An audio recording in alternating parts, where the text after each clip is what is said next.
system you want is the Atari 2600. That's so fast. I want a system that can play hundreds of games. Oh, then what you want?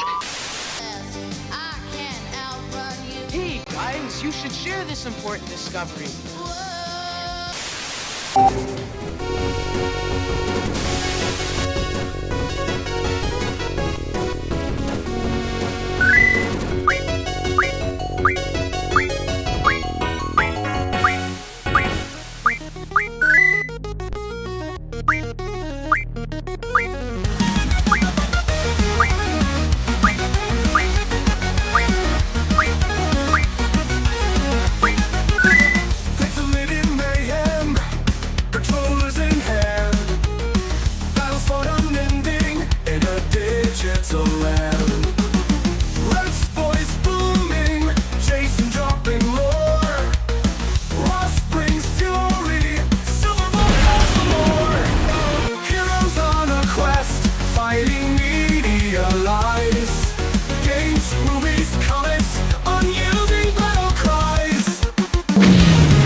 Oh my gosh, everybody. It is not only the greatest episode of any podcast that's ever been made, but I'm also not overselling Definitely not. I don't think so at all. it. Everything is awesome as always.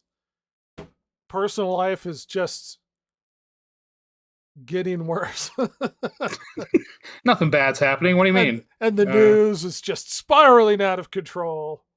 Oh, it's just sailing the ship as normal. What do you mean? I imagine the intro to the Lego movie where they're doing the everything is awesome and everyone's dancing. And I'm that guy on the scaffolding thrusting his hips going like, yeah. Yeah, that's the guy you want to be, huh? When everybody gets delusionally happy and sort of pretending that the world isn't what it is, I'm gonna be on the scaffold just dancing while like the comet's landing or whatever. Woo! Hey, you know what? I respect it. There's no hiding. You can't put your head in the sand when the sand's gonna melt. Well, maybe that's the way to go. Go quicker. Well, you just need to take that asteroid in the head. I mean, I agree. I that's my personal preference for sure.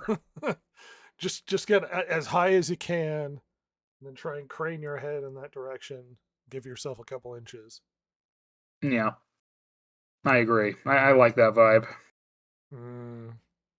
I always, despite the fact he was like crazy and terrible, I always thought Steve Buscemi's plan to ride the asteroid in on Armageddon. Because they were like, what are you doing? He's like, well, we're not going to make it now, and I've got the best seat in the house. Let's do it. Come on, everybody. It's a wonderful week, everybody. Things are going great. But before we get into the perpetual decline of Western civilization and the lack of connection and values and everything going awesome, I'm going to start out with Ross. Ross, how are things? Spiraling is a good word for sure. No, I mean, everything's all right. This week I watched Conan, so that's pretty cool. Right on. Was that movie rocks? The original or? No, yes, the original. No new one. Was that the what's his name? Darth Vader is the villain? Yes. As Thulsa Doom. Where he has his orgy room and then turns into a snake. And then slithers away into his little snake hidey hole. Yeah. What a creep. Yeah. James Earl Jones with long, like luxurious hair is something. It's pretty funny, especially with his no bangs. Well, he's got like grandpa face, and not to be mean, but he's always had like the look of someone's grandpa, but even when he was younger. Yes, he has the looked 45 since he was 35 problem Yeah. for sure. But yeah, that movie rocks. You know what I noticed about Yeah, that movie, especially in the beginning part, What's that? is the music carries that a lot because there's very little dialogue. yeah. And Very the true. music is really good in that movie. Well, and Also, I don't oh, think go it ahead. needs dialogue. No, it super doesn't. And you could argue maybe it was trying to get ahead of the fact that Arnold couldn't act, but it's like his character's point is like 100% male. You know what I mean? He's like, I'm gonna Yeah, go out and Yeah, fight, and I'm gonna hook up with hot chicks, and I'm gonna kill a guy and get revenge. Like he doesn't that's need right. more motivation than that, so he doesn't need to dialogue to you. Like even when you get sort of narrative, I can't remember at least in this movie, but usually it's someone else narrating for Conan. Yeah, yeah. I forget the actor's name, but he was like an Asian character actor all throughout the 80s and 90s. And he plays the wizard that they meet in like the latter half of the movie. Yeah, yeah, Mm, love that movie. but oh, dude, it's so good. And so Thulsa Doom has like the two henchmen, right? And one of them's like actually quite jacked. I looked it up because I'm like, who is this guy? Because like when he finally takes off his like armor and robe, you're like, oh my god, this guy's huge. Um, well, we've all seen him in something else. He plays the retired gladiator that's supposed to kill Maximus in Gladiator. He's the one with like the Oh, fancy helmet. Okay, yeah. That's that guy. And That guy also is in that, huge. still jacked.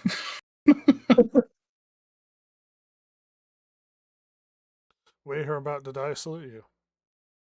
Yeah, and which is suitable because Conan also has gladiator ring scenes in it, so you know. But yeah, that movie rocks.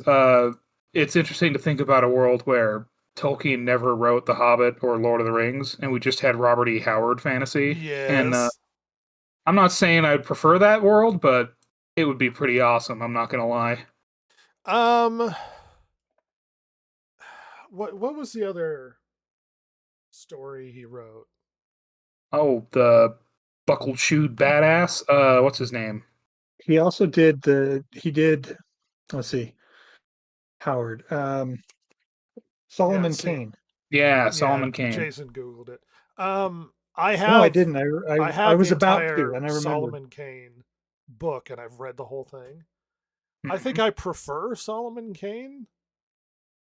Solomon Um, Kane's pretty cool. just because there's motive and like his character's more fleshed out as opposed to Conan, where he's like, I kill things. Yeah. Yeah, and I don't know. It's fascinating too because I mean the effect that Robert E. Howard had, despite the fact he only lived until 30, is kind of incredible. Yeah, he I mean, uh power of pulp, everybody. self-deleted, unfortunately. Yeah, sadly. And Kane didn't sell very well, is my understanding, which is why he dropped it and started doing Conan, which Conan became his big Yes. story. Yeah. Oh dear. Uh, I Solomon Kane know. is great. It Back really when is. like you would write stories that would be considered un PC right now. Yeah. Like going into the darkest of Africa where horrors are and that sort of thing. Yep. Yeah, but it's so funny too because it's not written. I don't know. Like when I read those stories, especially that Africa one, like I, it, I don't know because of Solomon Kane's like his purpose. It doesn't come off as like exploitive or shitty. He's just No, no. I'm bringing light to the darkness. no, Like you he's know the literally a fussy Quaker, more or yeah. less. Yeah. And his purpose is to kill evil. Like that's all he wants to do. Like hmm he's not tempted because, well, they tempt him, so to speak, because multiple stories try and throw like women at him to Yeah. lure him, or or play with his animal sensibilities, and he just doesn't care. Yeah. He's like, I'm here to kill evil. Well, and what's funny too is because that is my understanding, that is always Conan's weakness. Yes. He will fall for a Yeah. trap if there's a woman involved. Like, if there's not, he's pretty smart. He's not going to fall for much, Yeah, but he'll be honeypotted real easy. very easily. It's a weakness. Now, granted, he gets himself out of it, but it's not always If the he best wasn't plan. so, yeah, he could avoid that if he was a little bit smarter about the ladies. Yeah. I always Oh, liked well. when Conan would present himself as a thief, and so you see just Yeah. giant Arnold sneaking into places. I love that so much because that's like how they're like when at least in the movie, like King Osric brings them for these. So you're the thieves, and it's like, what, this guy? This enormous man. I don't know about that. Maybe the Asian dude and the lady, but He does have stealth armor, which is basically painting black on him. it's true. Yeah, he does. He does the camo paint, and Yeah. he doesn't wear like armor much, so I guess it makes Well, sense. that's not essentially the most armor you're going to get out of Conan. Yeah, a loincloth. Who needs it? Conan is mostly naked Protect the most family of the jewels. time. That's all you need, right? All you need. That's all he needs. Conan the Barbarian is great. Is that the one where he punches the horse? Yes. When they get really high or like drunk or whatever in the city, and they're drunk. it's a camel. He punches a Oh, camel yeah, that's and right. knocks it out. It reminds me of oh goodness. He played John Adams in the HBO TV series. Oh, Paul God, Giamatti? yeah, Giamatti, yeah. Yeah, I heard a story about him being on a movie where he was playing like King John or something. Mm-hmm. It's just some period piece movie in England. And I'm local politics being outside of it, but that's really crazy. He told a story about him being on the set of a movie and how much he hated the horse. To the point where the horse would never cooperate and do what they wanted him to do, and he punched it in the face. And it was like, oh, animal abuse. It's like sometimes animals can be kind of shitty. I don't know what to tell you. Yeah, they have it coming. Listen, horses are huge. Like it's like I've seen like TikToks or Instagram clips of women, like because it's always women feeding their horses like fruit by the foot, and people going like, "Oh, isn't that bad for the horse?" And they're like, "It's like enormous. Like that little bit of sugar isn't going to do anything to that horse. Like, what are you? Yeah. Are you kidding? We eat these. Like, don't worry about it." Yeah, horses can take a lot. You kind of got to roughhouse them sometimes. I wonder how much sugar it would take to make a horse diabetic. Oh, I would imagine it's shocking. It's a shocking amount of sugar. There was a time when they tried to figure out how much, if I remember right, it was like how much cocaine an elephant could take, Oh my god. and they just basically kept giving the elephant cocaine, and maybe it was a different drug, I don't remember, but basically the elephant they didn't see anything, didn't see anything. The elephant did something kind of weird and then dropped dead. Oh my god. No. Was this the cocaine bear story? Also, Capture is high. Goodness. I've been playing the Final Fantasies I talked about last week. I beat 1. Nice. I beat 2. And I just the other day beat 3. Hey. And I started into 4. And I don't recall which Final Fantasies back in the day I beat. I thought I might have beaten 5. I'm not sure if I did beat 6. I know I played a lot of 6. But when it gets to like the latter part of the game, it gets real fuzzy. Right. So I might not have beaten 6. I thought I beat 5, but I'm not entirely sure. Mm-hmm. But at least now I can say I've played each of them. I can have a concerted opinion on the quality of each of the games and sort of the evolution of Final Fantasy as time has gone on. Yes. So I'm going to play all the way through 6 and then probably redo 7 Classic. And then 8 probably, and then 9. I kind of love might 9. I think I might replay 10. 11 was Ha the ha ha MMO. ha. I've played the crap out of 12 to the point where I maxed out all of the trophies on 12. I was gonna say, there's no reason for you to revisit. Yeah, 12. I don't need to revisit 12. I like 12 a lot, but I don't Sure. need to revisit 12. 13 is the one where I might just stop. If I've got Why? no other Final Fantasy to play, maybe 13, and I What do you can get mean? it for free. Well, just because it's notoriously disliked.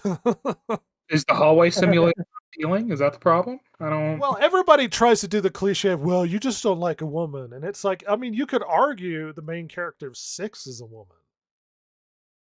Yeah. It was more the pink-haired woman that put off a lot of men, especially after you had like self-absorbed masculine Cloud or emo Squall or whatever. Mm. I think the biggest complaints about 13 is the leveling system, which was really gay. Yeah, the thing I remember was leveling system and the it was just hallways. Well, and it was promoted by Will Smith's son, old Jaden. Oh, did you remember I don't that? remember that. Well, No. so the director got obsessed with 13 and tried to pair up advertising and coordination with other companies, particularly fashion. And so they tried to do 13 fashion stuff, which Jaden dressed up in 13 outfits to show that men could be feminine or some bullshit. I mean, at least he showed that he could be feminine. Well, at least at 15, they paired up with cars, and they could get a cool car. Yeah. 13, it's like, ooh, a bag. As I recall, one of the big things about the protagonist from 13 was that she was just boring as a character. That she was like wooden and not very well fleshed out and ideated, and so they people just didn't. Obviously, there was the criticism that it's a female lead, and you just that is an awful lie. First of all, because you can just go back to Tomb Raider. Tomb Raider came way before Final Fantasy 13. Everybody loved Tomb Raider. There's nothing wrong with having a female protagonist, but if you make a boring protagonist and she just happens to be female, yeah, there's going to be people that don't like her. As I recall, they did like fashion ads where like Louis Vuitton and she's holding the bag or stuff like that. Yeah. Well, and the stupid part is her character isn't. If there were a Final Fantasy character that would garner sort of fashion stuff like Yuna, maybe in 10, sort of a feminine lady who might like fashion and that sort of thing. Lightning in the story comes across as like veteran disgruntled bodyguard. Yeah. Like she's not like, also I like walking the runway. It's like her personality doesn't I was gonna say, you gonna play 10 too? I think I will. I think I probably will 10 too. Hell and I'm just gonna crawl my way up the ladder of the Final Fantasies. But I at least can have like an opinion. It's funny, the opinion I'm developing, at least for the first 3, is different from what I've classically heard. No. Because 1 is very bog standard Final Fantasy. It's just, adventure and we do stuff. It doesn't bother me because it's pretty straightforward. We got to go get all of the crystals to stop the evil. 2, everybody always criticizes 2 as one of the weaker ones. Despite the characters not really having much of a personality. In the first one, they're generic characters that you assign names. And I know there's canon canon names in lore way after the fact because they include a lot of classic Final Fantasy stuff in like 11 and 14 and whatnot. Mm-hmm. But in the game, they didn't have names. You have to put in your own. 12, they have Um, names like Firion and the other characters. But they don't yeah. have, the characters don't have a huge amount of personality. But the world story is actually really interesting. Where this empire is just laying waste everything. And it feels more like everything's going bad and we have to stop the end of the world as opposed to just, hey, the world's ending, everybody will defeat the Chris. No, it's like cities are being destroyed and things are going bad. So the arcing story is really interesting. And everybody says it's the weakest one. And I'm like, no. Well, like 3, everybody praises for the job system. And I found the job system to be pretty weak.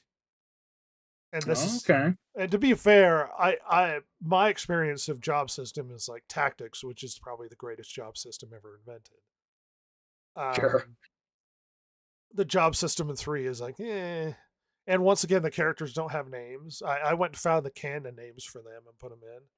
There's not really a lot of personal character story. And the overarching story is, eh. Where that game shines is there's a lot of interesting world map and gameplay stuff that they do compared to the other ones, where there's a lot of like, you have to shrink yourself to mini to get into places. To do other things, or you have to turn yourself into a toad to go underwater. Just like fun little goofy stuff. And then there's like double maps where there's this continent and then there's a greater map. And the world overarching story is not that great. It's like vague evil, the darkness or whatever. It always seemed weirdly undefined, and there didn't give you a sense of urgency, like we have to stop this, until much later, as opposed to we're just wandering and stuff is happening. 4, the story seems to be an immense leap forward. Characters have names. There's a lot of storytelling with the characters. There's motives between these, like the main character's like works for this empire that goes evil and then he gets betrayed by his friend. It's like actual story for the characters. what a marvel. Yeah. So 4 is actually, as far as storytelling so far, from 1 to 4, is probably the best character storytelling. Okay. So far so good. Like I'm enjoying seeing because it's like, oh, staples in Final Fantasy like Chocobo. Like Chocobo don't show up until like 2. Oh, interesting. Certain like evil monsters like don't show up until later versions, which is just kind of interesting. Weirdly enough, the character of Sid is in every game. Yep. From the first one, and usually he always has something to do with an airship. Right. The first game, Sid is the one that makes the airship. The second one, he's the airship guy. The third one, he's the airship guy. The fourth one, he's the airship guy. Apparently in 5, he's not the airship guy, but there's you can get a cutscene where you're on an airship and then Sid's like, oh, I kind of like this. I haven't run into the cliche Wedge and Biggs thing yet, though eventually I'm sure they'll show up. Because you always get a Wedge and Biggs usually. But yeah, so far so good. I've watched some anime. Ross, who has Crunchyroll, has not watched enough anime. Probably not. I watched that. I was thinking, what, the realist hero who saved the kingdom or whatever. That one's kind of fun. That one's a good one. As far as a generic shitty isekai, that one's probably the better ones. One of the better ones. So you might like that one. That's kind of fun. Okay. But there's actually a lot of serious anime on there. You just need to. I keep saying it's like, well, ask me what you want to watch, and I'll give you recommendations. Yeah, I've been a little sidetracked. Once I get after this next week, I should probably have a little more time to do that kind of stuff. Yeah. Anyway, life moves on and stuff happens. Jason. I watched a couple of movies. I watched the original Rollerball. And I know a lot of people put that like on a pedestal, and I was like, I found it kind of boring and highly overrated. And then I watched another one called Love and Monsters and was pleasantly surprised. I mean, it wasn't good, but it wasn't bad either. You into Um, monster love? well, apparently an asteroid was going to hit the Earth, and so like all the governments of the Earth launched missiles into space, and the fumes from the rocket fuel made all the insects and cold-blooded creatures mutate into monsters. And so now humanity is hiding in bunkers, uh, and the one guy that's the lead, he decides to go find his girlfriend that he had before everything collapsed. So he leaves his bunker and goes on a cross country Yeah, journey, he writes ends the up monster finding a guide. dog. Yeah, writes the monster guide. Yeah, I've seen it. Like I said, it was surprising. It was surprising that I found it better than I thought it was going to be. Yeah, it's all Um, right. It has Michael Rooker in it. yeah, he was Yeah. good. I liked him in it. I think as far Um, as just a fun side thing, it's a fun side thing. It's not brilliant yeah, or anything. yeah. If you want like some, like they say, mental floss kind of thing, clear out your brain. Yeah, it's nice, mindless fun. Don't go into it thinking you're going to get uh, a really great movie, but it was surprisingly good for what it was. And I played a video game called Death's Door. Um, had very much kind of the vibes that I got from the game Tunic. You play a little crow who's a reaper, and you go out and you reap souls. There are some things about it that I don't like. The progression system, you have to reap souls to go and buy um, your your permanent power ups and stuff. The problem is like each thing you kill is is one soul, and the to get level 1 of any power ups is 400. So you have to do a lot of grinding, Good lord. and a lot of like finding little secrets, because there are large souls scattered around the levels. Um, but oftentimes they're either locked behind abilities you haven't gotten yet, or they are there might be a secret. Like one of the souls, one of the great souls that I got, I walked into a room and there didn't seem to be anything in the room. There was a bathtub, there was a bookshelf on one side, but what I noticed when I climbed up on top of the bookshelf and I tried to walk to the end of it, there was something blocking me, and it wasn't visible. And that's when I noticed you could vaguely see in the floor a reflection of the room. It wasn't like mirror sharp or anything, but you could see that there were two invisible jugs in the room that if you broke it opened an invisible door in the wall. Um, so if you're not paying attention to little things like that, then it ends up being pretty hard to progress, because you have to kill a lot of little tiny creatures to be able to get it goes from 400 is your first level up for each of the four abilities that you have, and the next one is 600.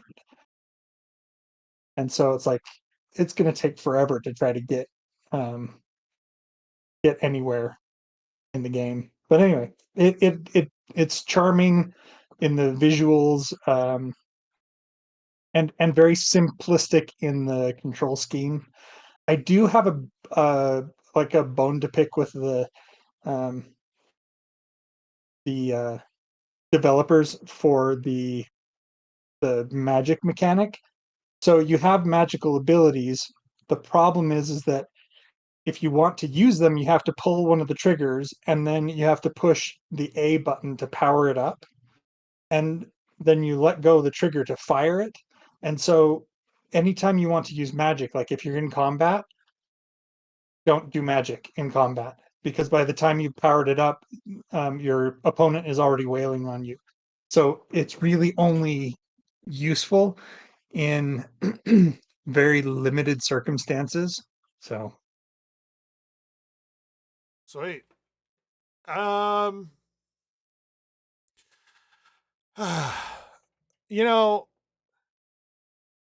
after all of the drama from last week and doing our best and failing in some regards to skirt political discussion, but the death of a massively influential person has an effect on the culture.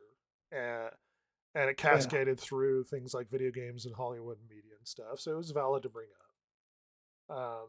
Celebrating death is really bad. Like Yeah. and we you kind of find that we don't have similar moral underpinnings that sort of usually you would assume everybody has the same sort of moral and ethical standards because we all live in the same culture. But we're now discovering that there's been a deep bifurcation, and some people think it's justified. Yeah, I listened to Adam Carolla that had a really good point where he was talking about how bad the rhetoric has gotten. Because previously, when it comes to stuff, it could be politics, it could be any sort of opinion, whether or not it's video games or movies or whatever. And if I'm like, well, I like Star Wars, and someone goes, I like Star Trek, and it's like, well, I'm a baseball fan, and you're a football fan, or I like pizza, and you like lasagna or whatever. And these are normal differences of opinion that society can live in and be separated by and respectfully disagree. But yeah, when you ratchet up rhetoric to the extreme and call people um, the members mustache of man. certain parties or literally the man with the tiny mustache or whatever because when you use that rhetoric you're implying that they are simply evil and you're dehumanizing in the dialogue. So Mm. instead of I like Star Wars and you're evil, and Right. I like pizza and you're evil, or I like baseball and you're evil. And because that rhetoric is so bad, because now you've turned the person into a caricature, and you can't simply have a discussion anymore. There's no like difference of opinion when you've turned the person into just the worst thing humanly possible.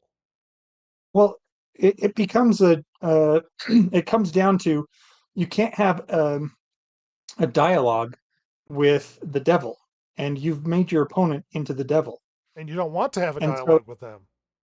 yeah, the thing is that at any point at during this, if you then were to have a dialogue with this person who you have uh, basically equated to the devil, any concession that you make, you are then conceding a point. You are letting the devil win in this case.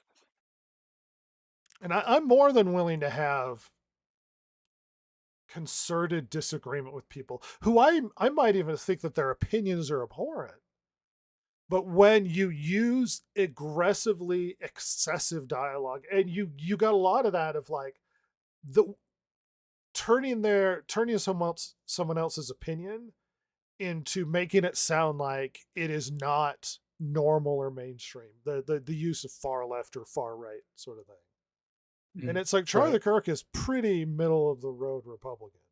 So when you say far right, you're trying to ostracize any of his opinions as being weird or strange or outside the normal or whatever. When in reality, it's pretty bog standard. Like there could be extreme opinions in those different sort of wings of politics, Mhm. but anybody it's like the joke of anybody right of Karl Marx is now considered just a member of the Yahtzee party sort of thing. Yeah. And it's just the grossest sort of dialogue. And you can't have reasonable discussions or opinions with people. I mean, we had this throughout all of the media we've had in the last 5-10 years has just been absurd and disgusting. We had people going, I don't want to see Ghostbusters turned into small members who want to recreate the situation in Poland in the 1930s. Which was just weird because it's like, well, you don't like Ghostbusters, which means you hate women, which means you are categorized in the right wing of things, which means you want to kill people. And then the rhetoric has gotten extreme in the weird positive. Remember the Eternals? That literally they were saying that the movie was saving lives. Saving lives. A really less than stellar Marvel movie. It saved lives. This movie is saving lives. And you're like, what are you talking about? Well, because it featured certain marginalized groups. And because it was featured marginalized groups, those people were like, oh, well, I'm being featured. I'm not going to off myself or someone won't murder me, which isn't happening because now we're trying to normalize my sort of lifestyle. Right? It's the grossest extension of politics in every sort of medium. The reason why I have dumped on Anita Sarkeesian as much as I had is because she was pure politics from the get-go. She didn't care about video games, even though she pretended to. She didn't know anything about it. We have quotes from her saying she doesn't play video games or know anything about them. But she entered the space because she was an activist and purposely wanted to change the culture. And she would say stuff like, everything is racist, everything is sexist, and you have to point it all out. Everything became politics. Everything. The games you play, the movies you watch, the food you eat, the products you consume, everything became political. I would rather sit here and talk about how stupid a movie is or how fun a game is. I am so sick and tired of having to address this culture war bullshit every stinking week. I'm so tired of it. I am a very politically minded person. I got my degree in history and political science. I really like talking about politics, political philosophy, history, and that sort of thing. In my private time. Yelling at Ross over Xbox. Not here. Where it should be. This is supposed to be the place where we talk about silly stuff, where we like to play video games. And I'm constantly forced to address the fact that for some reason my local video game that I like has not only gotten weirdly political, but feels it's necessary to comment on every political situation and how people are getting fired about things. Can't I just say, hey, this game sucks?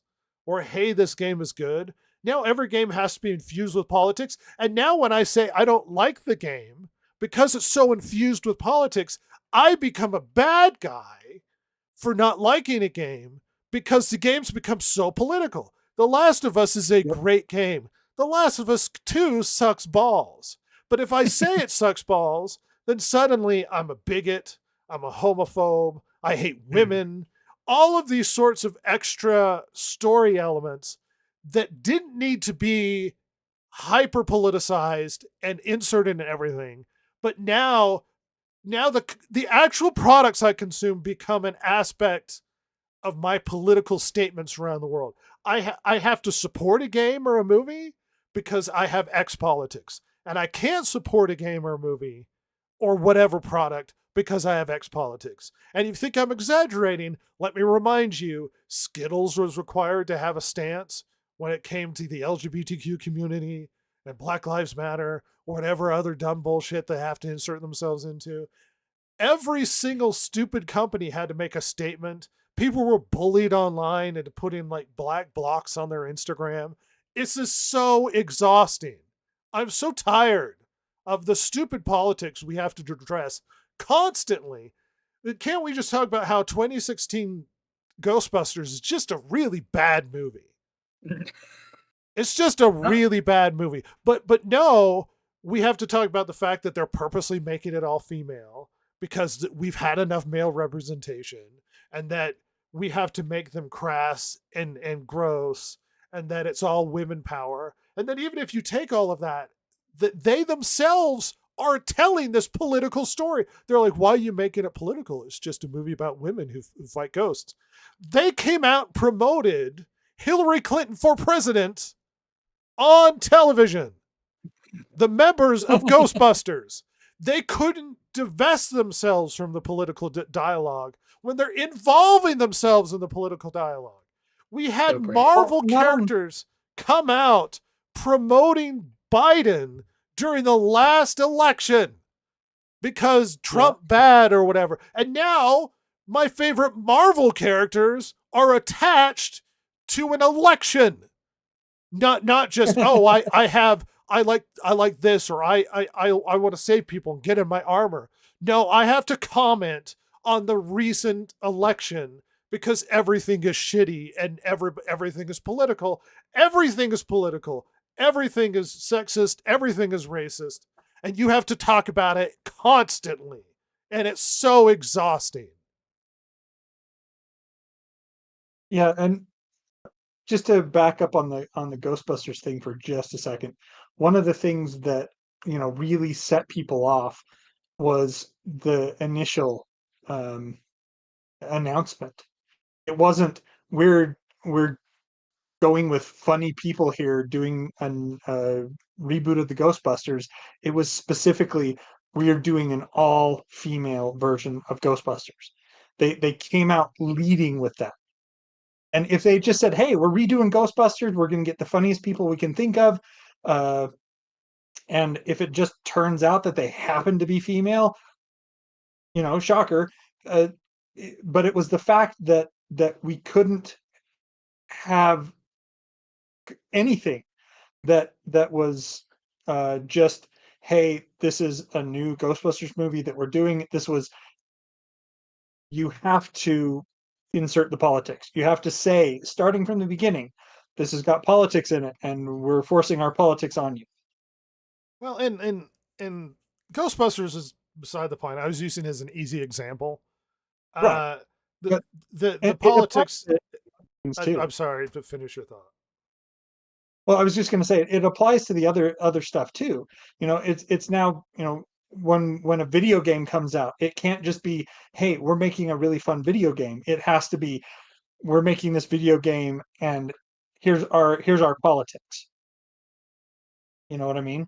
It's almost in the understanding that anything new that we were getting, they have to lead with the politics first, rather than saying, "Hey, we're making a great game on this. We're making a great first person shooter. We're making a great um, uh, real time strategy." Whatever it happens to be, we're making a game about politics, and it just happens to be a first person shooter. Well, they usually they use well-established IPs to co-opt them and for their political agenda. Yeah. Regardless, we're steering a little bit off track here. So that leaves us with late night. Late night was always the place where they sort of made their little comments about the events of the day. When it comes to culture and reference to politics, so there's usually jabs on both sides. If these people were classy, we didn't get it so hyper politicized until like the last 10, 15 years. And late night has been dying. Now I would like to think that it's been dying because it's become less funny. Maybe somebody might go, well, the late night model is not an effective model to use in today's culture, sort of thing. I would also like to argue that they've gotten hyper political, which has chased off a huge chunk of their audience. Every time we talk about things getting political, because believe it or not, you can have a political product, a political game, a political movie, and it can be good. But it's usually stated outright, this is my agenda and this is what I'm trying to do, as opposed to I'm trying to co-opt other things into my agenda. Like, you can have a political movie, I don't care. It's the fact that everything's political movies out there, and the purpose is we want to take the things you love and change them and make them political, as opposed to just out front, this is what we're trying to do. And late night has simply gone political. And people like to pretend it's like, well, no, they're funny guys who get online on, late night and then start talking. No. And the problem when you make political stuff, and this goes with any product, when you do stuff that narrows your audience, then it narrows your audience and you lose huge chunks of people. When you start to dishonor the source material, then huge chunks of your audience leave. The goal, if you're putting out a product, is usually to make money. And now maybe your goal is the art or whatever, and you don't care about the money and somebody else's whatever. But usually you're trying to make money. And so when it comes to late night and you get hyper political and you start hemorrhaging your audience because the side of politics that disagrees with you just leaves. And then you sit here confused as to why are our ratings down? Why is nobody watching? Why does everybody hate late night television right now? Why is all late night television hyper political? Then I don't know why you're so shocked that half of the country's just abandoned late night television. Now, once again, we're living in a different economic model. We have things like TV on demand, podcasts are replacing a lot of this stuff, YouTube and whatnot. Yeah. All of these are factors, but it doesn't help when you get hyper political and then your audience starts to hemorrhage people. It's like, we're going to take a very masculine brand and then we're going to make it feminine. Why aren't the men watching our movies? Well, look what you did. This shouldn't be that hard. This shouldn't be that confusing. If you're going to make a hyper-political talk show, then make a hyper-political talk show. But don't pretend like you're being fair or balanced or you're mainstream in every way. And that was the biggest problem with a lot of these people in reaction to Charlie Kirk is, I don't care if you like Charlie Kirk. And in fact, you're allowed to hate people if you hate their opinions. The gross part was the cheering of murder. That's when it went from, I'm expressing my opinion about someone I don't like, to this is really disgusting and dangerous for our society. Like that's when it goes really, really bad. And late night, I mean, we talked about the death of late night not that long ago, where we were losing Colbert. And Colbert they were dropping his show and they're like, well, freedom of speech and blah, blah. It's like, no, they were hemorrhaging $40 million a year. He was earning no money. And for some reason, people acted like it was the network's responsibility to keep Colbert on the air so that he could express his opinions. It's like, that's not their job. Their job isn't to give you a platform to say whatever you want to. Their job is to make money. I don't know why this is shocking to people. The job of the network isn't to give you a platform so that you can express your political opinions.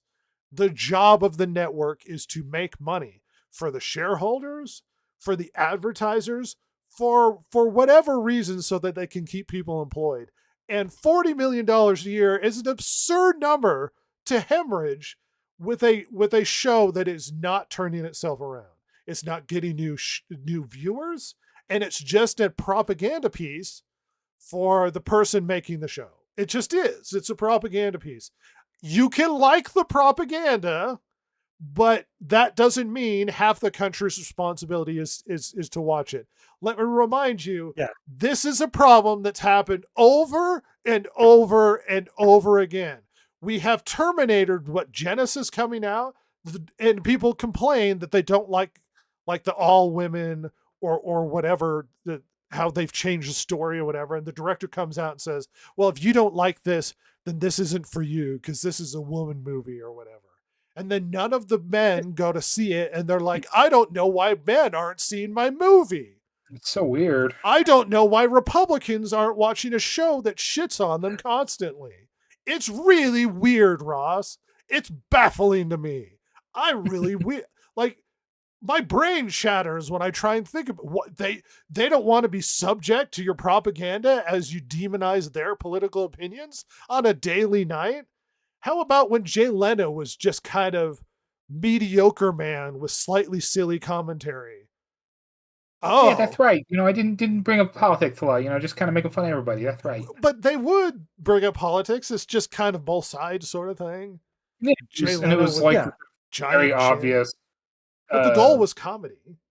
Yeah, it was like the very obvious things to hit. It wasn't constant either. My God, No. unless it was something big in the news like the Clinton sex scandal, Sure, or something that would or- warrant making fun of.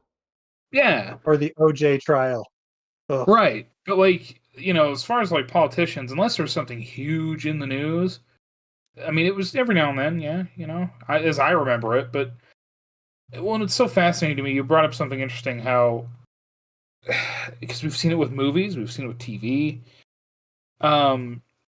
Yes, the numbers would probably not be where they want them anyway because of all this new way of consuming media and YouTube and podcasts and Twitch streaming, all that kind of stuff. Yeah. But it's hilarious that it's being combined with this choice to be overtly political and turning off people who may be on one side or the other. It's like a great timing. That's a really good time to do that when you're already going to hemorrhage views anyway. Like, what are you thinking? Yeah. Like, what a stupid idea. Yeah. I'm- I always I think- feel like I'm going insane by stating obvious things. Like this should be obvious, but it's not obvious for some reason. Every time I think of like how I would explain this story or how I would present this on the podcast, and I always start to go, oh well, this, and this, and I have to stop myself because I realize not everybody's starting from the same position, and it's not self-evident that this is a bad idea. So I feel like I have to talk to people like they're 12 to be like, look, kids, I'm not required to watch your shitty program because you have a program. Like I don't have to watch Ghostbusters 2016. I don't have to. Well, what the movie? Why aren't people watching? Because it's bad, and I don't have to watch. Like, it's your job. Your job late night. It's your job video games. It's your job Hollywood to convince me to consume your product. I don't have a responsibility to you. Your responsibility is to me. I'm the one with the eyeballs, I'm the one with the views, and I'm the one with the money. So usually in this form of economic system, you have to do something to warrant my attention or my money. And if you're just condescending and acting really shitty, then I don't have to give you my money. Is that as like bare bones as I can possibly make it, or I'm still sounding insane? Give me money, though. I mean, how many times have we said on the program that that it is their job as producers of content to win our money every single time. And anytime they try to flip the script and say, it is now your job to just hand over your money to me, that they are then stunned when the consumers don't do that. Well, and usually the reaction is to like criticize or demean or demonize your own audience, which is always really confusing. That's a smart move. Yeah. That makes you money. Well, it's like, oh, people don't like the new Star Wars. Well, they're just bigots and misogynists, and they're just horrible people. And it's like, yeah, that's going to help them want to see the new movie. Like, I wasn't really opposed to there being a female lead in the new Star Wars. I was opposed to the really bad female lead in the new Star Wars. Yeah. Yeah. Like, that's where I had a problem. Any of these projects that have come out recently where the creators' reaction to it was, you're all bigots and this project isn't for you anyway, and go out and touch grass, whatever it happens to be, where they're disparaging the actual consumers, the actual target audience for whatever it is that they're releasing. Anytime that has been the case, The original underlying assumption from me, from you, from Ross, basically is we are not opposed to having a strong female lead or to have this, that, or the other. We're not opposed to that. What we're opposed is that you are putting politics into the things that we like and enjoy. Where it's supposed to be an escape from reality, or it's supposed to be this is a form of entertainment, so entertain me. Don't talk down to me. Don't demonize me. If you're just going to do that, I'm going to go elsewhere. And I don't know why you then think it's surprising that we leave and go elsewhere. If I make a hyper Christian movie and atheists don't see it, I'm not going to yell at them. You should. Why It's aren't they like, watching it? Yeah, yeah. This product isn't for you. I don't understand. Whatever. So, Ross, I'm gonna grab a drink. Something happened with Jimothy Kimball. Jimothy Kim. Oh no, Jimothy. What happened with old Jimothy? Well, as I've heard it, he was taken off the air, supposedly over comments with Charlie Kirk. A lot of people are upset by this because they feel it's yet another of their voices being taken off the air by the Orange Man. Yeah. And I bet the reality is ratings weren't that good. Oh, ratings were in the toilet. He had worse ratings than Colbert. I missed the beginning. What did we say? Oh, just that Jimmy Kimmel had some things to say after, some Charlie Kirk comments that didn't go over well. He was taken off the air. People are saying that it was clearly this must have been from Orange Man, and that it's free speech or something. And the reality is, it probably has to do with ratings. Well, so let's at least go over the timeline really quick. Jimmy Kimmel Show. So number 1 was Colbert in late night. Number 2 was Jimmy. And Colbert was canceled because he's not making any money. So I would be very surprised if Jimmy Kimmel was making money. If that were revenue positive. Like that would shock me. But setting that aside, Jimmy Kimmel has classically had very political opinions on his show. It's not surprising that he would go out and say something kind of crazy about the events of Charlie Kirk, because a lot of people have said crazy things about the events surrounding Charlie Kirk. He said worse things than this. like I'm genuinely somewhat surprised that he's getting canceled over this. Well, he's been suspended is the official word. He said worse things than this. He basically said that people who don't take the vaccine, the COVID vaccine, deserve to die. Classy. And that's not me being hyperbolic or exaggerating what he said.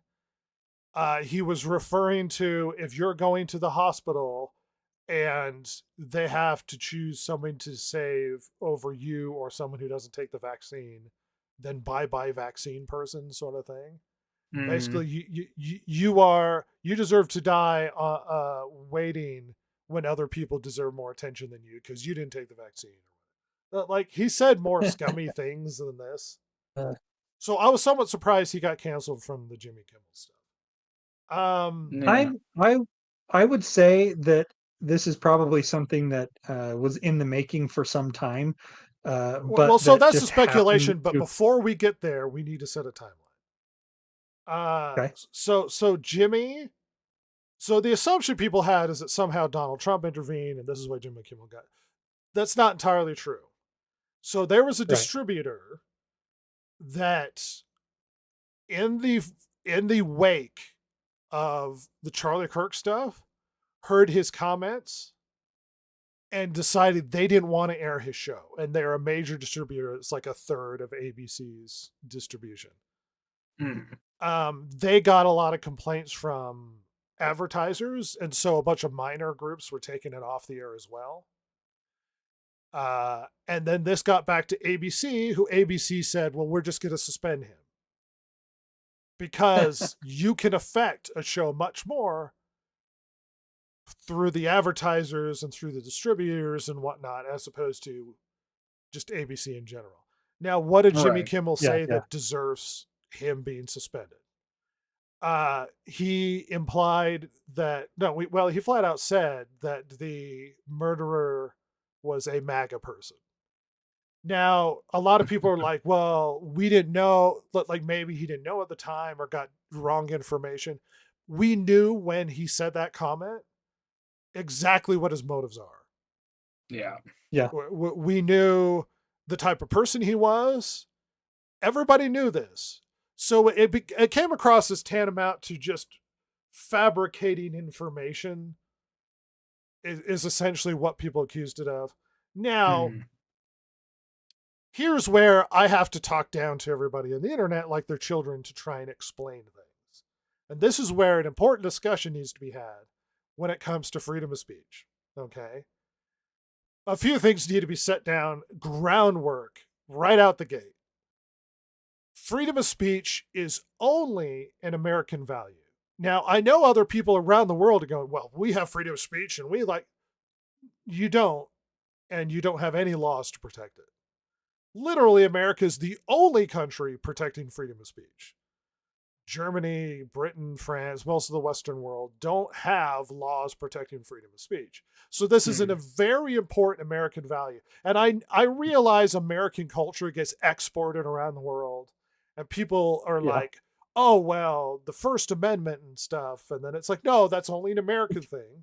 That's only an American thing. Yeah. Well, I once saw a show where somebody was getting arrested in Britain and they were like, well, I plead the fifth. And they're like, that's not a thing here. Like, that's not you can get arrested for saying things that the state deems inappropriate in other countries. In Britain, in Germany, in France, and it happens daily depending on the political winds and who's in power and what their opinions are.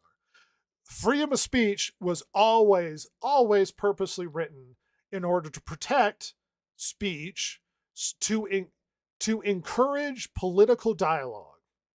They didn't want somebody making a statement and then being arrested or put in jail because somebody doesn't like what they have to say.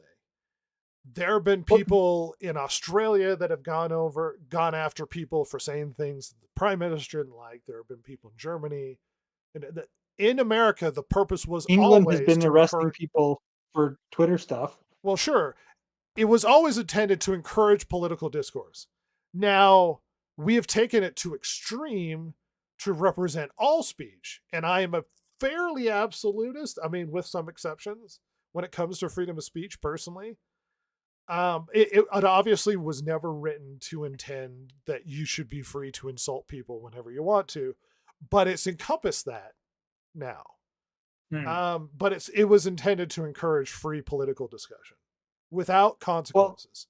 Freedom of speech, as the law is written, protects people from government prosecution for things they say. Period. Not protection when you say stuff as an employee for a company. Not protection where you could say any vile number of crap and then expect to never be fired for what you say. Liability is still a thing.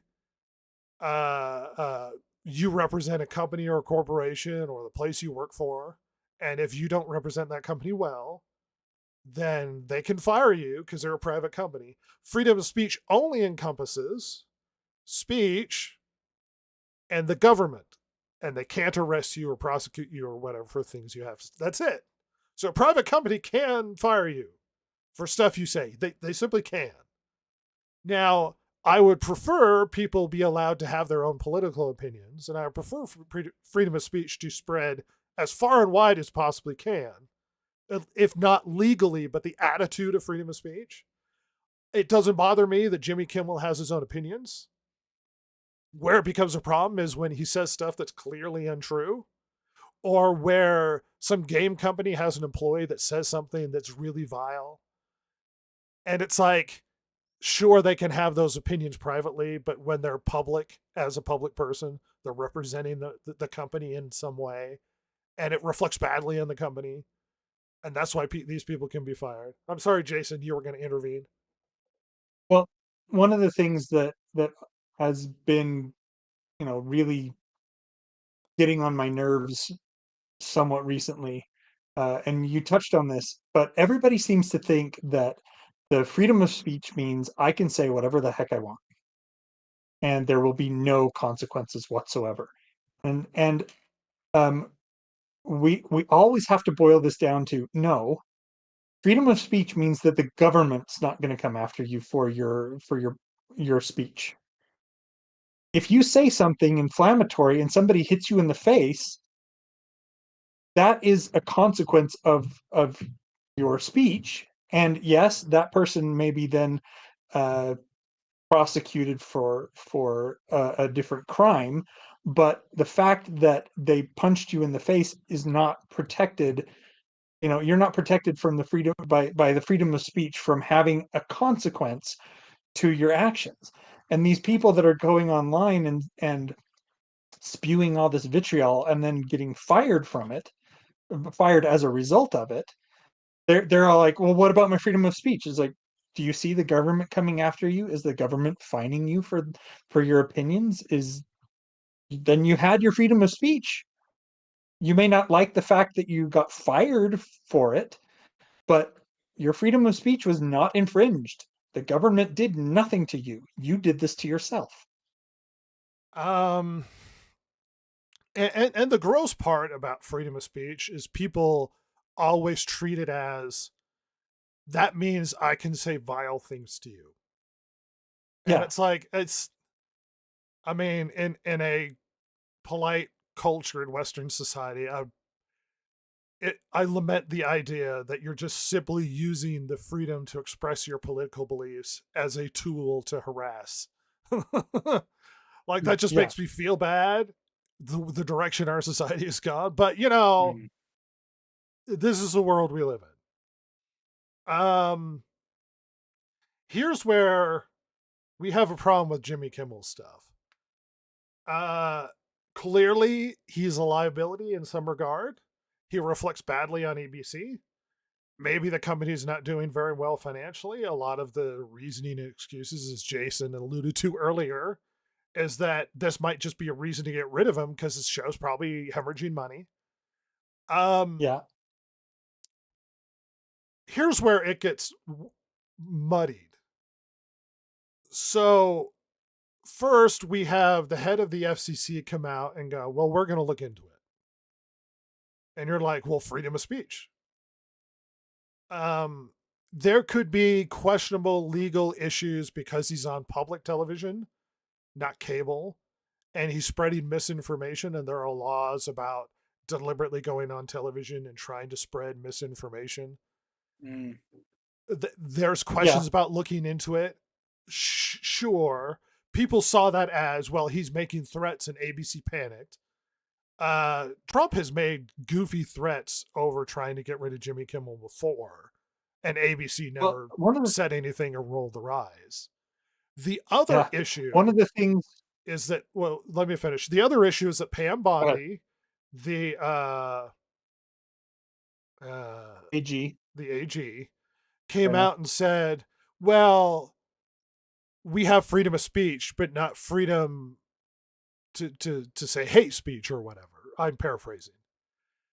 Which also muddies the waters because it creates this Yeah. idea, this element that instead of just him being punished for what he said by his employer, that was reflecting badly on them and causing cascading effects through other distributors and whatnot, it now turns into, well, political officials in the government have said things and they are taking down Jimmy Kimmel for the things that he has said. Um, Pam Bondi, first of all, hate speech doesn't exist in this country legally. Hate speech, like hateful speech, is a thing, but there is no legal consequences ever in any way to hate speech. It is a Yep. muddled, subject to personal opinion thing to say when you say, well, hate speech and hate speech should be illegal, blah blah. It's like, who defines hate? Who gets to establish these definitions? It becomes a huge problem. There's no consequence. Hate speech is not a punishable offense in America. It's just not. It is in other countries. It is not here. Pam Bondi is talking out her ass.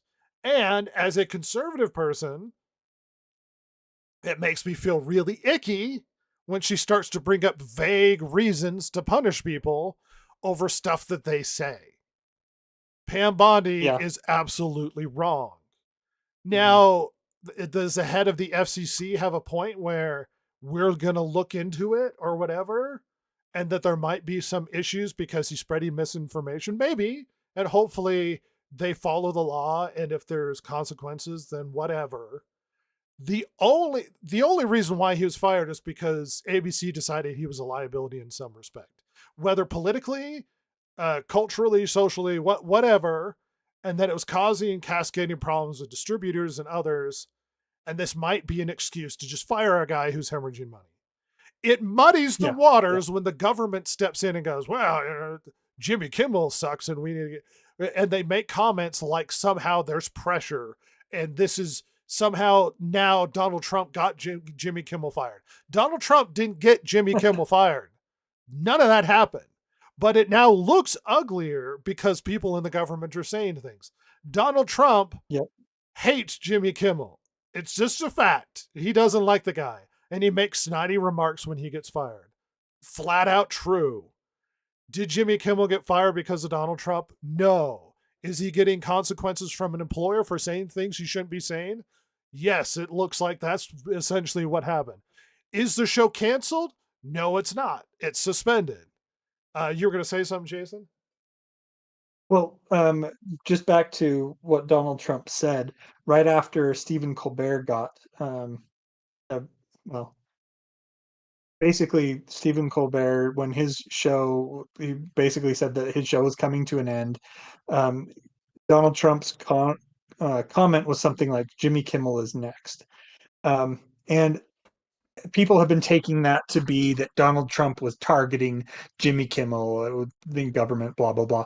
He's like, no, if Stephen Colbert, who was the number one in late night, and he was removed, or his show was going to be canceled because he was hemorrhaging money and losing viewers, and Jimmy Kimmel is the second, then it's kind of the writing on the wall. And Trump, regardless of whether or not you like the guy, he is astute enough to see that there probably is like a succession of dominoes here. Stephen Colbert goes first. Jimmy Kimmel can't be far behind. But everybody is taking that as Trump is going after these guys. Well, here's the thing. Trump might be. I don't know. He's threatened to sue people constantly for saying stuff mean about him. He might have an agenda, or might be trying to go. Here, that's not the point. The point is Jimmy Kimmel wasn't fired because of Donald Trump. He was fired because he thinks he would still have a job if he hadn't have made those statements. I mean, that's just it. Yeah. Are we missing anything here, Ross, so far as we try and drag you through explanation here? Not as far as I know, no. It's all making sense. All right. So here's where it gets really weird. The internet, particularly left wing, have turned this into the worst thing that's happened to America ever. This is the sign of the takeover of the Yahtzees.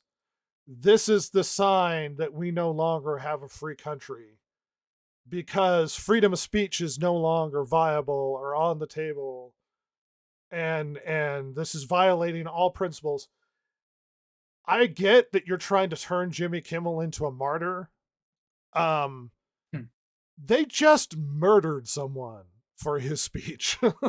Yeah. Trying to turn Jimmy Kimmel into an equivalent is really gross. I'm just going to say that. Oh, yeah. People have been repurposing memes that were about the death of Charlie Kirk. Like the like Chad and Soy Jack stuff and turning it around like, oh, there's going to be 1 million of like all this stupid crap. And it's like, it doesn't work with that because Jimmy Kimmel's alive. He just, I mean, he might not even be fired. He's just suspended. Yeah.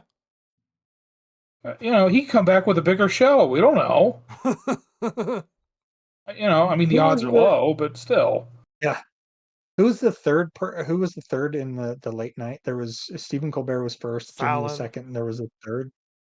Fallon? Probably. I mean, if I was in the position of third in line here, or even second, and the big guy just got taken out because his ratings are slipping and everything, I would be doing my darndest to figure out what he's doing and do the opposite of that. And try to increase my viewership. The problem with Fallon, and he's been pretty mediocre. Like, he platformed Trump in some way where he had him on the show, but it's like talk shows, late night has always had the president on at some point. But he got so much flack for simply having Trump on the show that Jimmy Kimmel has refused to talk about it, and he canceled an appearance at some event because of the Jimmy Kimmel stuff. Fallon canceled some appearance.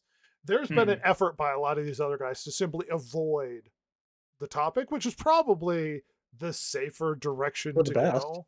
Yeah. I am fully in favor of freedom of speech. Jimmy Kimmel can say whatever he wants to and have whatever opinion he wants to. That doesn't mean that because I like freedom of speech, I want to hear Jimmy's freedom of speech. And that also doesn't mean that ABC has a responsibility to pay him millions of dollars and give him a wide national platform to say things that are kind of gross. Yeah. Like, that's not, they don't have a job or responsibility to it. The reason why it's important we establish what freedom of speech is, because the world has gone insane pretending like Jimmy Kimmel getting canceled is tantamount to Jack Boots in Washington and the destruction of democracy across the world. Look, I understand paranoia and extrapolating everything into an extreme. I get if you don't like Trump. There are many reasons that he sounds like a psycho or he says goofy stuff, or maybe you're just paranoid and you're turning things he does or says into extreme ends because everything's so extreme and hyperbolic in this time period. I understand your point of view. That being said, we have not reached the return of the mustached man. Like, it's not yet. And I am with you. I disagree with Pam Bondi implying that he should be punished for quote unquote hate speech, or anybody should. I don't like that. It is a wrong thing to say. Legally, she can't punish people for so-called hate speech. Trump also has freedom of speech, and he can say, I don't like Jimmy Kimmel, and he should be off the air. He shouldn't use the government to go after people for free speech. Now, if Jimmy Kimmel violated some statute or law, then the head of the FCC should go after him, and then that's it. Jimmy Kimmel's punishment should mostly be social and cultural. Right. People respond by saying, I don't like your show and I don't watch it. And then ABC goes, well, everybody hates you and no, you're not earning money. You should go away now. Like, this is as basic as it seems to be. We all need to calm the hell down and stop turning everything into the worst scenario possible. And this seems like another form of opportunism where we're taking an opportunity to go, hey, the Charlie Kirk thing happens. The right is rallying behind that. Look at what you did to Jimmy Kimmel. Everybody start rallying in that direction to try and defend him. Freedom of speech is under fire. They're trying to shut up people that disagree with Trump. Yada, yada, yada. First of all, these aren't equivalent. One is a horrific, violent crime that should never happen, and you should decry it anywhere it exists. If somebody were to do the similar thing to Jimmy, it would be horrific. I would immediately go, this should never happen. We're going in the wrong direction for people simply saying, well, Jimmy Kimmel's not funny and he makes political statements with no punchline. But sometimes he makes jokes, and he shouldn't be punished for making jokes. He shouldn't be punished for his opinion. Both of these things are extremely important to just establish. Jimmy said some things that are bad, and he's being punished for it by his employer. Cap Cruz makes a comment. I'm a little confused because I looked at what he said and I didn't think it was that inflammatory. It was simply wrong, was the problem. He implied it was a MAGA person, and it was just factually wrong. And so they said it was inflammatory because he was trying to obfuscate the consequences of a political minded person for political purposes, make it a political assassination. And he was implying, no, it was you guys, that he is on your side, and that it was the MAGA people. One of your own people did this. Right. So that's where the inflammatory sort of element comes, is he's trying to obfuscate what had actually happened and pretend it was really the other political side. We all know the motives, and we knew the motives at the time when he did this. As far as directly inflammatory, he said worse things before this. Like, I'm actually somewhat surprised. If he wasn't punished for the things he said before this, I'm somewhat surprised he was punished for this. I think the reason he was punished is there's been very little tolerance for language when it comes to Charlie Kirk, which, for good or ill, is sort of what we're living with right now.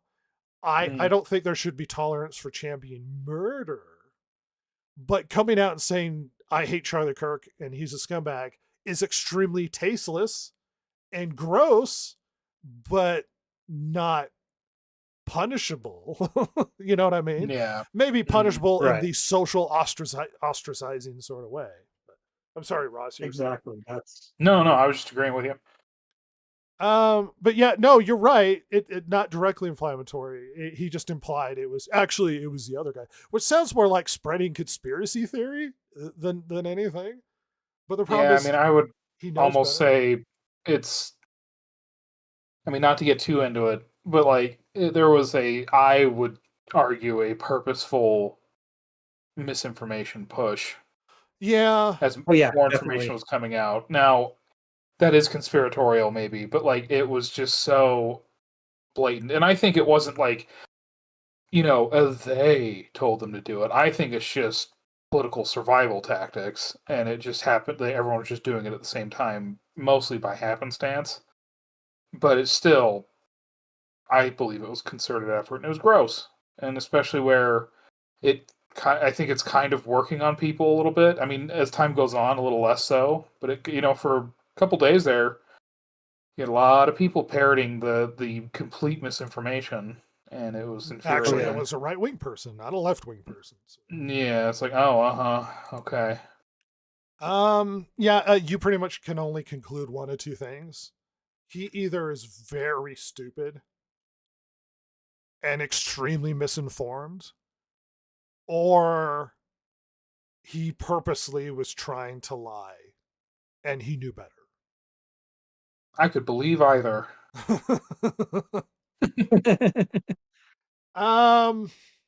Yeah. So Jimmy Kimmel's been off the air, and you might ask yourself, does it stop there? Oh no, Ross. It does not stop there. Oh, good. I'm now going to read an article, and I want, especially Ross, to react to whatever the hell Kotaku is talking about. Oh, God. Well, Kotaku is, famously fair and balanced gaming news. Oh, yeah, they are they're what you reach for. They're the golden ring, Last night on The Tonight Show, Mario Kart superfan Jimmy Fallon did what Jimmy Fallon does best. Chuckle at his own jokes, make funny faces, and shrug his shoulders. While he didn't shy away from dunking on Donald Trump's trip to the UK, he did pull his punches when talking about late night TV's other Jimmy getting bullied off the air by a rogue president, his FCC goon squad, and a complicit C-suite. To be honest with you all, I don't know what's going on, and no one does, Fallon told viewers. The last part, at least, is an obvious lie. Why Jimmy Kimmel was kicked off the air by ABC is not complicated or confusing. Part of what's so galling about it is just how stupid, craven, and obvious what happened is, and how none of that is stopping it from happening. Jimmy Kimmel was kicked off the air for making fun of Trump. Not because he joked about Charlie Kirk's assassination, which he didn't do. Yeah, I was going to say, did he even do that? Well, he didn't make any joke. I was going to say. Or because he lied about it, which he didn't do either. He did. He lied about a very specific aspect of it, let's be real. Comments about the MAGA gang trying to score political points off of Charlie Kirk's murder were just a setup to a punchline about how Trump can't even muster a crocodile tear. What? First of all, the Trump crocodile tear thing was edited.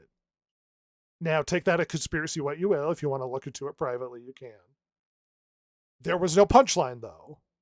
He implied, look, he did make a comment that the MAGA gang were trying to score political points off of Charlie Kirk's murder.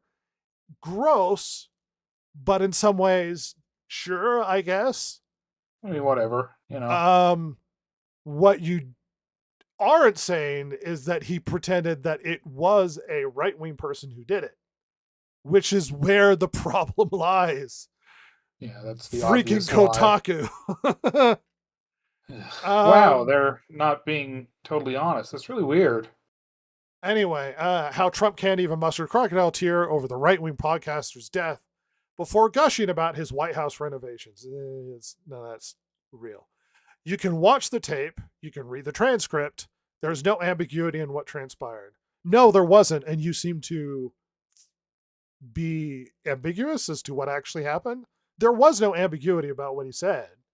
You're pretending what he said didn't happen. Even as pundits paid to make hay of the controversy to try and hedge by condemning something Kimmel didn't say, while advocating for a First Amendment that wasn't directly violated. That's because ABC and its corporate owner Disney rushed to comply before it even got to that point. One of the biggest TV operators in the country, Nexstar Media Group, here's where this becomes a conspiracy. They are trying to buy another operator called Tegna in a deal valued at over $6 billion, and that would require the approval of Trump's Justice Department. And it's implied that that's why. So Nexstar pulling Jimmy Kimmel off the air is implied that they did that because they need the Trump administration's approval for their buyout or merger or whatever it's happening. And they think that's why it happened. There's no evidence to suggest that's true. Yeah, people are being canceled across the internet, and they don't have deals pending. No, they all have deals that have to go through the FCC and the Justice Department, Red. I think it's all pretty well documented. They aren't just random people all over in different, from the very bluest collar to the most white collar. It's definitely not just that. We have another comment here. How do we know the FCC wasn't involved in the suspension of Jimmy? I've not read anything. It was kind of obscured by Bondi making noise. It was obscured. We know that they weren't involved in the suspension because all he did is make a statement on a talk show. The suspension happened really quickly. The FCC hasn't filed anything or done anything. So you can imply FCC... that his statement on the talk show created quote unquote pressure, but there's no direct evidence that the FCC has done anything yet. And usually when the government gets involved in stuff, it's like investigation for the next 2 months before something, you know what I mean? Yeah. So there hasn't been anything filed or gone after just yet. So the FCC, there's no direct involvement quite yet. Bondi did make it look muddy and uglier by making her statements because then it just looks gross, like the government's involved in it. Anyway, Jason. Only that, but I mean, the FCC, this could just all blow over. You know, the FCC does their investigation, and that's the reason why that Jimmy Kimmel's been suspended, is that it's this pending this investigation, and when the investigation is at an end, he gets reinstated. It could also be that, you know, this is a move to get rid of the late night talk shows because they're just not making any money anymore. We just don't know at this point. Now, Well, we obviously, do like you know. said, the We do know ABC suspended him for what he said. That's what we know. We also what I know mean is, we also know that the FCC has started no investigation. There's no official investigation at all. All they said is we're going to look into it. right. I'm just saying that what we don't know is what's going to happen next. Yes. It could be that he gets reinstated. It could be that there's an investigation by the FCC. It could be a wide array of different options that are coming down the pipeline. We just don't know about that. Um, uh, and it could be that the FCC does an investigation and they find nothing. It could be they find something, you know, and so the next step is coming. But like you said, there's been so much muddy water here with Pam Bondi and with the FCC director And Trump. saying various things, and then Trump's comments don't help anything, and obviously the left has been very reactionary in this because they're trying to get on top of it. They're trying to make out that the other side is the bad guys, and I mean, I can't say that we haven't been doing the same thing, or I should say the right hasn't been doing the same thing. You But know, kind of. to a I don't much want to lesser outright extent. say that simply getting upset about a murder is taking advantage of it. To a small degree, maybe. No, We no, are but retreading ground a little bit, and I don't want to yeah. retrack as to what we've discussed. But more Kotaku. That's because ABC and its corporate owner Disney rushed to comply before it even got to that point. One of the biggest TV operators in the country, Nexstar Media, is trying to buy another operator called Tegna in a deal valued at over $6 billion, and it requires Trump's Justice Department's approval, along with conservative network affiliate owner Sinclair. Nexstar announced it would stop carrying Jimmy Kimmel Live. Nexstar denies this was the reason. FCC Chair Brenda Carr threatened to investigate ABC and pull its broadcast license over Kimmel's monologue. The Disney Entertainment I didn't. co-chairman Dana Walden and CEO Bob Iger decided to preemptively pull the plug, provoking a celebrity-led boycott process. Wait, they're boycotting Why? what? We haven't gotten to it, but there have been celebrities and people all over the place wanting to boycott Disney and Disney Plus over the firing of Jimmy Kimmel. I mean, don't half those people work for them at different points? How's that going to work? Yes, yes, they do. Including, I mean, I'm assuming Pedro, our dearest Pedro sweet did baby, come has out said something. and said something, but he was one of the few who didn't say boycott Disney. Yeah, I wonder why. Because he's getting fat paychecks from Disney. Getting that fat check for being Mr. Fantastic. Also, The Mandalorian. Oh yeah, and the Mando. Yeah. He's got a movie. That great movie's coming out soon with a really shitty looking puppet. Huh? No, it's gonna be great. They should just look if they would just pay me, I would write a little bit into the new Mando movie, where near the end, Rhett just shows up and starts beating the hell out of the puppet, and then the movie ends and there's just a dead Grogu. Rhett, you know what I want? I want it to that whole sequence to finish. Like, I want the ending to be just a shot for shot remake of the what's that movie with Edward Norton where he's a Nazi? Oh, American History X. American History X, but the scene where he curb stomps the guy. him. Yeah. I just want a shot for shot remake of that. I was thinking actually that's a good one. I was thinking maybe Fight Club, where I punch the crap out of the Joker, and then I have the inner monologue where it's like I just want to destroy something beautiful. Oh my god. Where I just destroyed Jared Leto's face. Absolutely. You could even do like the Sherlock Holmes thing where it's like this must register on an emotional level. And it's just like completely tearing him Shot apart. to the ribs. Counter to Discombobulate. Discombobulate. Where he boxes his ears. There's a lot of directions we could go where Rhett murders Grogu. Listen, Bobby, baby, give Disney, us a call. call We got us. ideas. Call us. This is a good idea. This is a great idea. Trump has desperately been trying to get Kimmel fired for months. Desperately, or just would love it if it happened? Yeah, because he doesn't like Jimmy Kimmel. Well, like, see, that's the problem with Trump. Well, there are many problems with Trump. So Trump. Here, children, we're going to have a civics lesson. Well, a lot of people don't realize that you can't just arrest a president because the president is literally a branch of the government.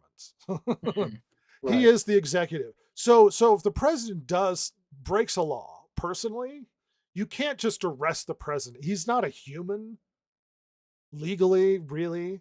He's a whole branch of government. And the reason why you do that is so that you can't just have somebody in some state go, well, he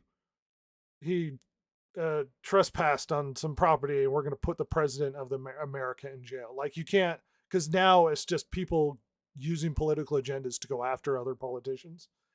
He is literally a branch of the government. So in order to go after him legally, you have to have the other branches of government, like with a impeachment. Go through an impeachment trial and then make a decision as to whether or not he's removed. He's had impeachment trials, but he's never been removed because the trial didn't sufficiently come up with enough evidence to justify his removal. But you are dealing with an actual branch of government. And what Trump seems to not realize is he takes everything personal, like it's personal to him, and then he makes statements. But the problem is he's making statements as the executive branch of government. Yeah. So he's like, I'm going to sue you. And this is Trump talking from Trump world, where Trump hates what you're doing to Trump. But everybody else just here is the executive branch is going to destroy Jimmy Kimmel sort of thing.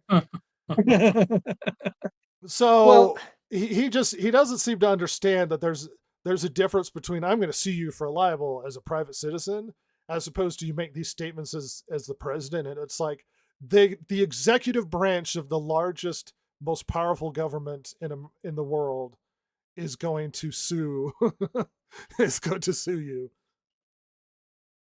Yeah. And I think that's go ahead. That's one of those obviously Trump needs to say, I'm taking off my president hat for this. But he doesn't understand he's it, no. Yeah. The thing is that these do feel like personal attacks on Trump, but at the same time, where, like I said, a lot of people have been taking that one quote from Trump where he says Kimmel is next to be, I'm going to go after Kimmel, as opposed to I'm looking at the ratings and this guy who had higher ratings just got his show canceled. Jimmy Kimmel can't be far behind. And I'm just making a statement of that fact. But yeah, like you said, everybody looks at this and says, the president is saying this. The president is coming after you. Well, as opposed and to depending on else. your political perspective, you're going to hear something different. Yeah. If you're a left-wing person, it's like the president and the government is going after Jimmy Kimmel as opposed to Trump just doesn't like him. You're right. Not a fan, never been a fan. And that's always been the problem with Trump is like he just says stuff. One of my favorite quotes about Trump when it comes to We're definitely trying to skirt being overtly political, but one of my favorite quotes was from Ben Shapiro when it came to Trump. That Trump's a hammer searching for a nail, and sometimes he hits a baby.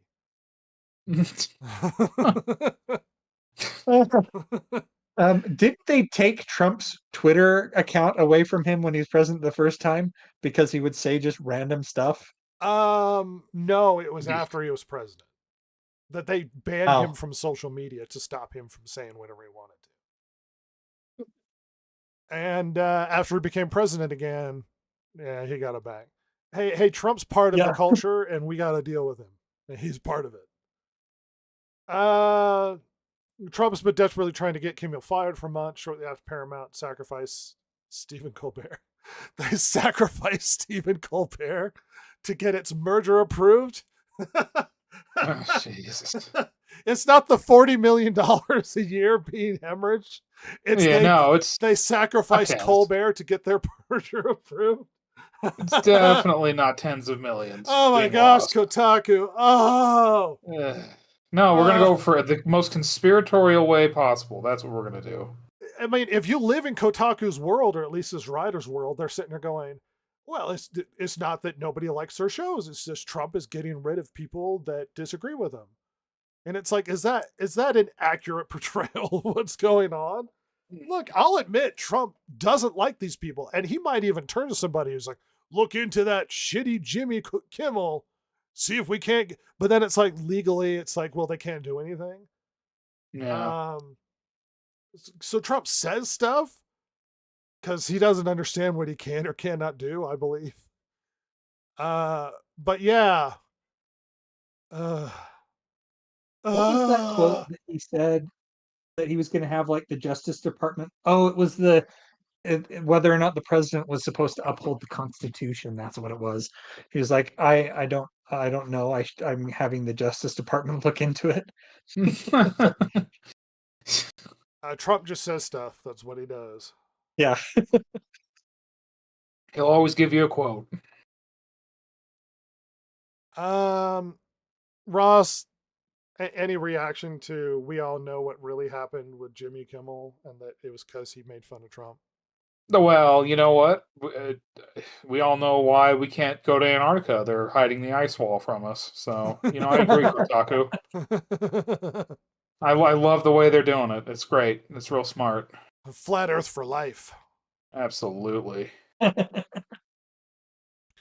Apparently, Jimmy Kimmel planned a very hot monologue targeting Trump supporters before they pulled the plug. Iger and Walden said no. So this just sounds like it's conspiracy of what he was going to try and do. Here's some other conspiracies that might or might not be true, seem possibly likely. The word is that they sat him down and said, we need you to apologize and say what I said was wrong.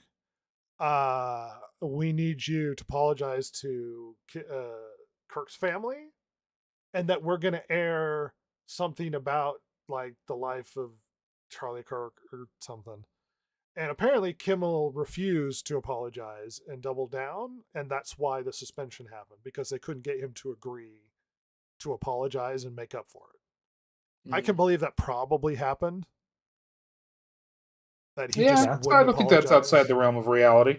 Yeah, but there's probably somewhat of a negotiation going back and forth of like how he's going to address this.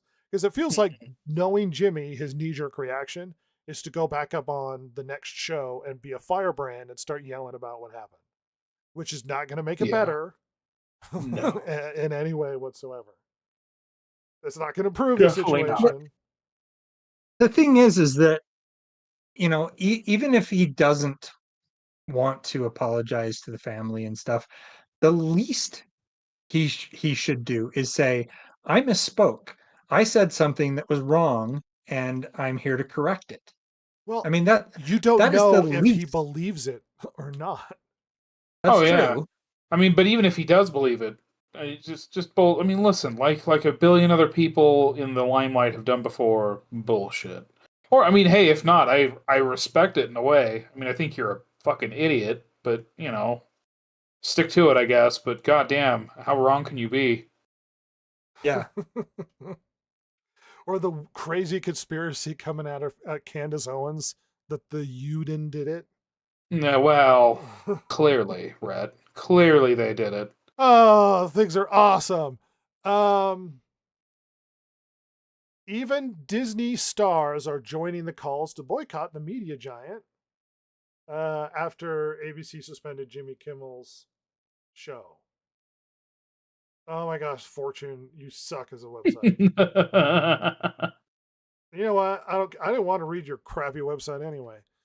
So yeah, there's been calls for boycott from a bunch of Hollywood celebrities. I saw somebody with an article that was like the devastating effect of the boycott. Like this is going to have zero effect on Disney Plus's numbers. Yeah, they'll boycott it until they want to get a job again. Like, come on. If they couldn't bring Netflix down over the really creepy show about sexy little girls, they're not going to bring down Disney because they fired Jimmy Kimmel. Yeah. Like I know it bothers you, and in your political perspective, you're really crazy. But talk about crazy. Cow Crew says Candace Owen has crazy eyes. She does. She's actually very absolutely attractive woman. Like she's kind of an insane person, but kind of. Look, we're not getting political here, but she's actually really, really pretty. Yeah, she's a good looking gal, but that's let's just say I'm glad I'm not her husband, is all I'm gonna say. She-Hulk star Tatiana Maslany has urged fans to cancel Disney Plus subscriptions over Jimmy Kimmel firing. She also posted pictures of her on set for the She-Hulk because apparently she's still really bitter about being You need fired. to walk away being so happy you got paid for one of the worst shows Disney's ever made. Just stop it. Yeah. Here's her in the motion capture suit with the fake head that's above her doing She-Hulk and saying cancel your Disney Plus, and then showing her as She-Hulk almost like cancel it because they've canceled my show. Because look what they made me do that I agreed to. You know what's going to get your show back? Going after your bosses. That's You know what? Hasn't she pissed off Disney already, kind of, or theoretically has pissed them off? Maybe she's just quadrupling down. Because are they bringing her back for Doomsday? I don't think so. The rumor that she was going to, and it's confirmed that she won't. So maybe they canceled her because of things, or maybe that was never going to be the case. Maybe they realized she was poisoned and they have a billion other people to put in this stupid movie. Yep. I think I've been as careful and deliberate as I possibly can when talking about the Jimmy Kimmel situation. Have I missed anything? Not that I can think of. No. Good. Hey, Jimmy Kimmel's kind of a douche. No. What? Freedom of speech to the max. How dare you characterize him truthfully? I don't want to watch him. Yeah. If ABC doesn't like it, they're not required to hire him and allow him to say whatever he wants to say. That's it. Well, here's one aspect we haven't talked about that we'll address here before we move on. There's an aspect that's sort of not being addressed, and that's the fact that Jimmy Kimmel has a lot of people that don't like him, and so that's created a lot of glee over his being fired. Oh, God, yeah. It's hard for people to come out and defend your silliness when a lot of people just hate you and your opinions. And so it's hard to get a lot of people to stand up for you, I guess Hollywood or people who agree with you politically, when you're kind of you've been established as kind of a hack and propagandist for your political side, and half the country thinks you're kind of a massive douche. Yeah. So it's hard to be like sympathetic to your situation, whether or not you are or are not justified for being fired when a lot of people simply just hate you anyway. You know what I mean? Oh yeah, totally. Yeah. I mean, like, it doesn't bother me that people hate Charlie Kirk and disagree with his opinions. It's really Huh. gross to use this opportunity to come out and be like, well, he sucks though, like it's justification, or to cheer his murder. That's also Yeah. really, Yeah. really gross. Jimmy Kimmel hasn't been murdered. He's just No. lost, he's been suspended from a job that he's not being successful at. He's not being Yeah. murdered. The good times are over. Yeah, so laughing about it is not gross, really, or unjustified or unearned, Well, because yeah, and he's especially where like he's not going to be out on the street because of this. no. Like no one's going to starve to death because he lost his job. Theoretically, you I know, mean, like it's okay. Fallon is lame and mediocre and stuff. If he got fired, it would be weird to be like, "Whoa, that lefty," because he's like he hasn't been grossly political. You kind of earn it, the ire, when you're grossly political. um, yeah, it's hard to be sympathetic to your situation when you are the person you are. But I mean, there are clips out there of Kimmel mocking and laughing at Tucker Carlson for being fired. Um, uh, what was one of the jokes? He implied that Tucker Carlson is, after being fired, is going to crawl back up Satan's asshole or whatever. Oh, I don't know. I Yeah, hadn't heard that. yeah, What a guy. yeah. So Yeah. it's like, I guess what's good for the goose is good for the gander. If you're going to mock somebody for being fired and then be like, "How dare you mock me for being fired?" By the way, everyone on the left wing, he's done blackface like more than once. I just want to let you all know that. He mimes sexually assaulting a woman on the Man Show. Yeah. So, you know. He's And he's again, not he's not the whatever. paragon of virtue you seem to think he is. No. He's not worth defending. I can see defending Fallon. He's fairly inoffensive, but also really dull. Yeah. You're like, boo, you shouldn't get rid of him for mild jokes. Like, it's one thing to be like, well, Trump's stumbling over himself, and he's kind of a doofus, ha ha ha, punchline, as opposed to constantly being like, Trump is going to kill us all and put us in camps, and he's a Yahtzee, and it's like, well, where's the joke? Like, I forgot what the joke was. We're still waiting for you to reveal the punchline here. When are we supposed to laugh? Yeah, well, they never end up being jokes or funny. They're just statements about people they hate. Yeah. Yep. I miss Craig Ferguson. Seriously. He wasn't We can't have political, and anything it was good. Please fun. come back. Yeah, Ferguson. Was just He's good. the last. He was the last person I enjoyed listening to on late night. Early Conan was pretty good, but when he came later, he kind of sucked. Yeah. Ferguson was just good all the time. Yeah. Late night sucks. I mean, I know a lot of people have nostalgia and they're just lamenting at like the death of late night.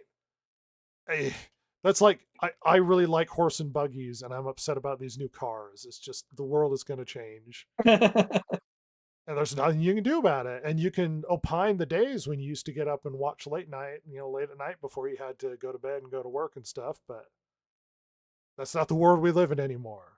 It's all podcasts and Joe Rogan, and every dog has their podcast. They're really shitty It's podcast. It's nothing but Joe Rogan and Call Me Daddy or whatever that one was called. Or DG Podcast. Or the best podcast. The best podcast. We have zero influence on the internet. Nah, I wouldn't say that's strictly speaking true. We have two influence on the internet. We have a non-zero amount. It's between 0.001 and 0. With a margin of error there.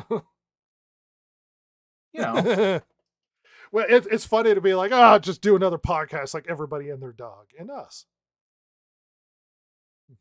and us. And us.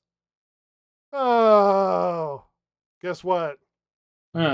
Lots of stupidity to talk about because it never ends. The Distracted Gamer Podcast. Big steaming pile of new stuff. Hey kids, we're in the toilet. My favorite place. Ross loves hanging out in the toilet. Absolutely. Lots of stuff to talk about. Stupid things have gone on. So we had the Emmys, the biggest event of the year that we're all excited about. Ross, you're a big Emmys fan? Yeah. You know me. I'm always get me those Emmys every year. I'm so excited. Do you care about anything that happened at the Emmys? No, I haven't watched TV in forever. Hilariously, Stephen Colbert won an Emmy for best talk show or whatever it was for a show that was canceled, which is also Can really anyone funny. remember a good interview he had this year? I think he had like 300 and something interviews, and one of them was Republican or whatever. Awesome. I'm just asking because that's the point of talk shows. Yeah. But, This seems like Hollywood feels bad for him. We're giving you an award. No, these awards are strict and very. I mean, you cannot question their integrity. They would never do something. There's no such thing as a makeup award. Come on. Oh, okay. No. All right. My bad. Come on. My bad. Hollywood's never done that. I didn't understand. There certainly hasn't been a long and somewhat well-documented history of that. I didn't look. I horribly thought that Stephen Colbert was a massive hack that wasn't very funny and was hemorrhaging $40 million a year. I thought that was, but I'm mistaken. You fool. Look, the 40 million might be true, but all the other stuff, that's just set dressing. We don't need that. I am a Trump shill, as people say. Very, very obviously. Because yes. we are the heavily politicized podcast who talks about Trump and his policies constantly. Oh. Yep, that's us.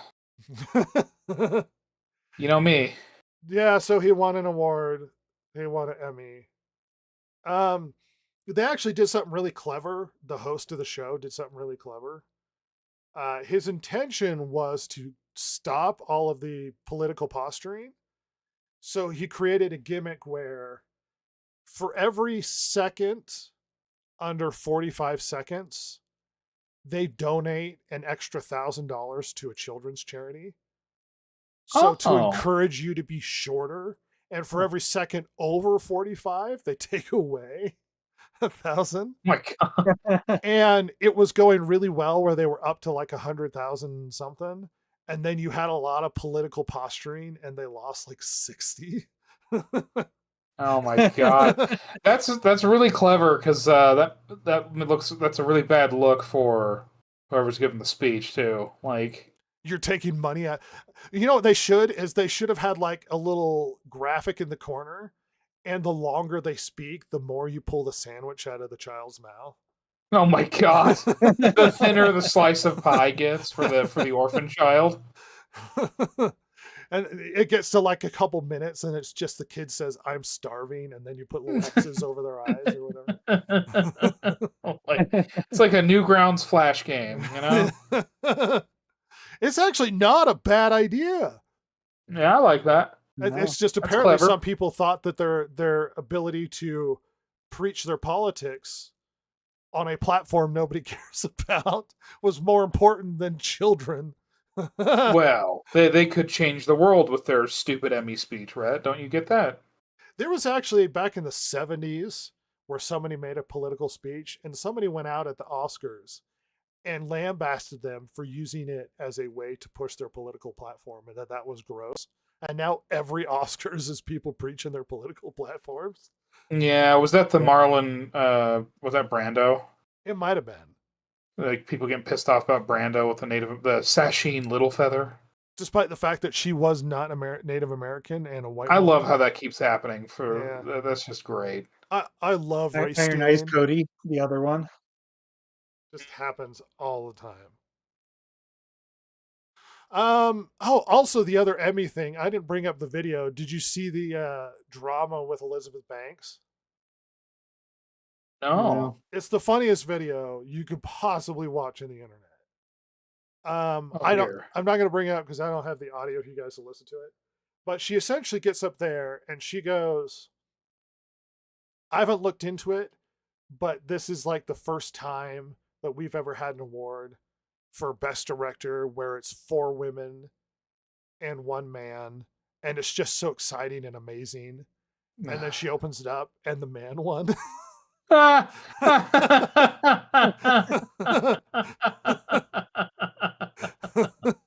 Oh no. And it was just really funny. That rules. Oh, Elizabeth Banks, you suck. Yeah, isn't she kind of? I'm surprised they had her do anything. Wasn't she sort of on the? She's the had outside other looking cringy in? moments where she's made statements about women not being in this or that. And then people are literally yelling at the side, like, no, like there's literally this person. And she's like, oh, okay, I guess. What an idiot. She's really stupid, and it's really funny.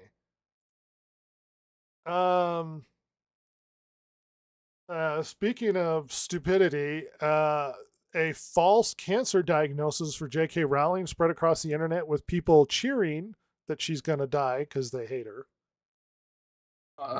Awesome. Politics. Remember, people after Kirk's death, people were going like, "Oh, J.K. Rowling's next," because that's a classy way to live in a polite society. Yeah, it's what you should be doing. Because we don't have disagreements. I like baseball, and you're just evil. Yes, correct. The Ready or Not community manager for the game Ready or Not has been fired for responding to Charlie Kirk's assassination with nothing of value was lost. So that's a good. Can I point something out real quick? Do you ever notice how? I mean, it's not always. Certainly not with the Charlie Kirk thing, but like for years, anytime there's been something really stupid said, or like things being handled poorly, it's less so the devs and it's always the community managers. Yeah, well, it is true, and also they seem to be the most access to public media, so maybe that's why they're more exposed. They might not necessarily be more activist. I mean, the devs are probably busy. The community managers are the one that are like, they got nothing better to do than to spew vitriol online. It would just be really funny since Ready or Not has heat with Left Wing, but anyway. Yeah, because they're SWAT game or whatever. Yeah. So Bethesda got in a bunch of trouble. So here's the tweet. All right. Bethesda sent out a tweet where Indiana Jones from the recent Indiana Jones game bends down and pets a cat and says, "You don't care much about the fascists, do you?" And then the comment above says, "Good kitty." Not directly addressing the Charlie Kirk thing, but suspicious timing for tweet like that. And really tasteless considering the time period. Bethesda, in their cowardness, decided to not address it and simply just delete the tweet. Because they're afraid of people responding because of how gross the timing is for a tweet like that. That's so dumb. Why would you not just have a little, hey, we're not talking about Kirk. Yeah, it was purely bad timing. It was just a clip from, it was just a screenshot from the game. Our apologies, we took it down. And this might not be a charitable interpretation, but my guess is this was a community manager trying to sneak in a fascist criticism without it being obvious. Would not surprise me. See, that's what it feels like to me as well. That this is, they didn't apologize and say, "Oops, this is just bad timing," because they understand that whoever was the one that was posting it was actually doing it for political reasons, as opposed to, oops, we didn't mean to post that at this particular juncture. That was insensitive of us. If it really was that, then they probably would have said it. And one thing I wanted to bring up with Ross, Hmm. I don't know if, considering the time period this is placed in, if there would be that much of a ideological criticism or push from people living at the time, like with Italy. You might have your disagreements with fascism, but most people didn't really have huge criticisms of the ideology before the war. Yeah. I don't know They because probably would have called them more Italians than fascists, I guess. maybe. Yeah, I'm not sure. I don't know. I've read some stuff, and this could be. I mean, the last thing I read about the Italian fascists and things was from it was a fiction, uh, but it was by somebody who lived during that time, and he applied the term fascist to those people. So it could be that they were using that title for themselves, or at least their opponents may have been using it for them. I guess I'm just saying to be critical of the ideology at the time. The reason why I'm saying this is the fascists were actually praised heavily in pre-war era. Yeah. The intellectual class Mussolini in made this the train country, run on time. intellectual class in this country praised Oh Mussolini yeah, as a yeah. new type of thinker and believer that was reshaping the future of politics. Old Adolphus was on the cover of Time magazine. People flirted with these ideas as a new way of thinking to reshape governments, because um, people had criticisms of American capitalism, at least in this country. And there was a love of new ideas and new forms of government, and then it spun out of control and became really evil. I'm just saying, people being able to predict that this would go really badly were very few. Yeah, Yeah. it seems unlikely to me that it would be like I don't know, and like saying the word fascist, like whatever, it'd probably be like saying the word Republican or like Tory or something. Do you know what I mean? Or like Sure. Labor, Yeah. because it's just a political party. Right. But I don't know. Good question, Rhett. I just did kind of a thought or an observation that contextually would this really fall accurately historically? You know what I mean? Being Mm-hmm. I mean, it could hypercritical of be the party. that, like you said, from a historic standpoint, if you're talking about um, like Indiana Jones, he's dealing with fascists in his time period. He may have said, "You don't really care about the fascists," petting the cat, and he may not have said that in the same way that we would have said something about something similar. For him, it was just, you don't care about the fascists, meaning they're just a political party that has different ideas than me. Whereas, we have this um, when we're looking at it, it's fascists are blatantly evil and blah blah blah. So Well, yeah, that's the problem with that's modern societies. There's already self-imposed, like later context, as opposed to thinking about what yeah, they would have thought at the time. right. Anyway, a thought. Obviously, it turns horrific and they're terrible people, but at the time, it's just Yeah. like the trains ran on time. What are you talking about? Yeah, he's bringing Italy back economically. What do you mean? I really liked Indiana Jones. This seems like a I got tasteless bored. tweet. Ross has a attention span of a puppy. It's true. I watch TikTok 13 hours a day, and I have to have flashing lights to go to sleep. So I'm turning my brain to mush. It works, but the risk of Aren't we seizure all? is really big. Well, you sleep real good if you have one of those. Real hard. You wake up exhausted though. Hey, guess what? Games Workshop employees said really awful political statements about the Charlie Kirk thing as well. I'm shocked. Shocked to hear God. this. You know, if you've ever been a Games Workshop consumer of product, as someone that's been around for a long time with Games The great night's Workshop, sleeping. Thanks to new. ugh, I don't like your advertisement. I was there when they first started printing the Black Library books and stuff. Oh yes. For early editions of the games and whatnot. There has always been, from my end, a love-hate relationship between the fans and Games Workshop.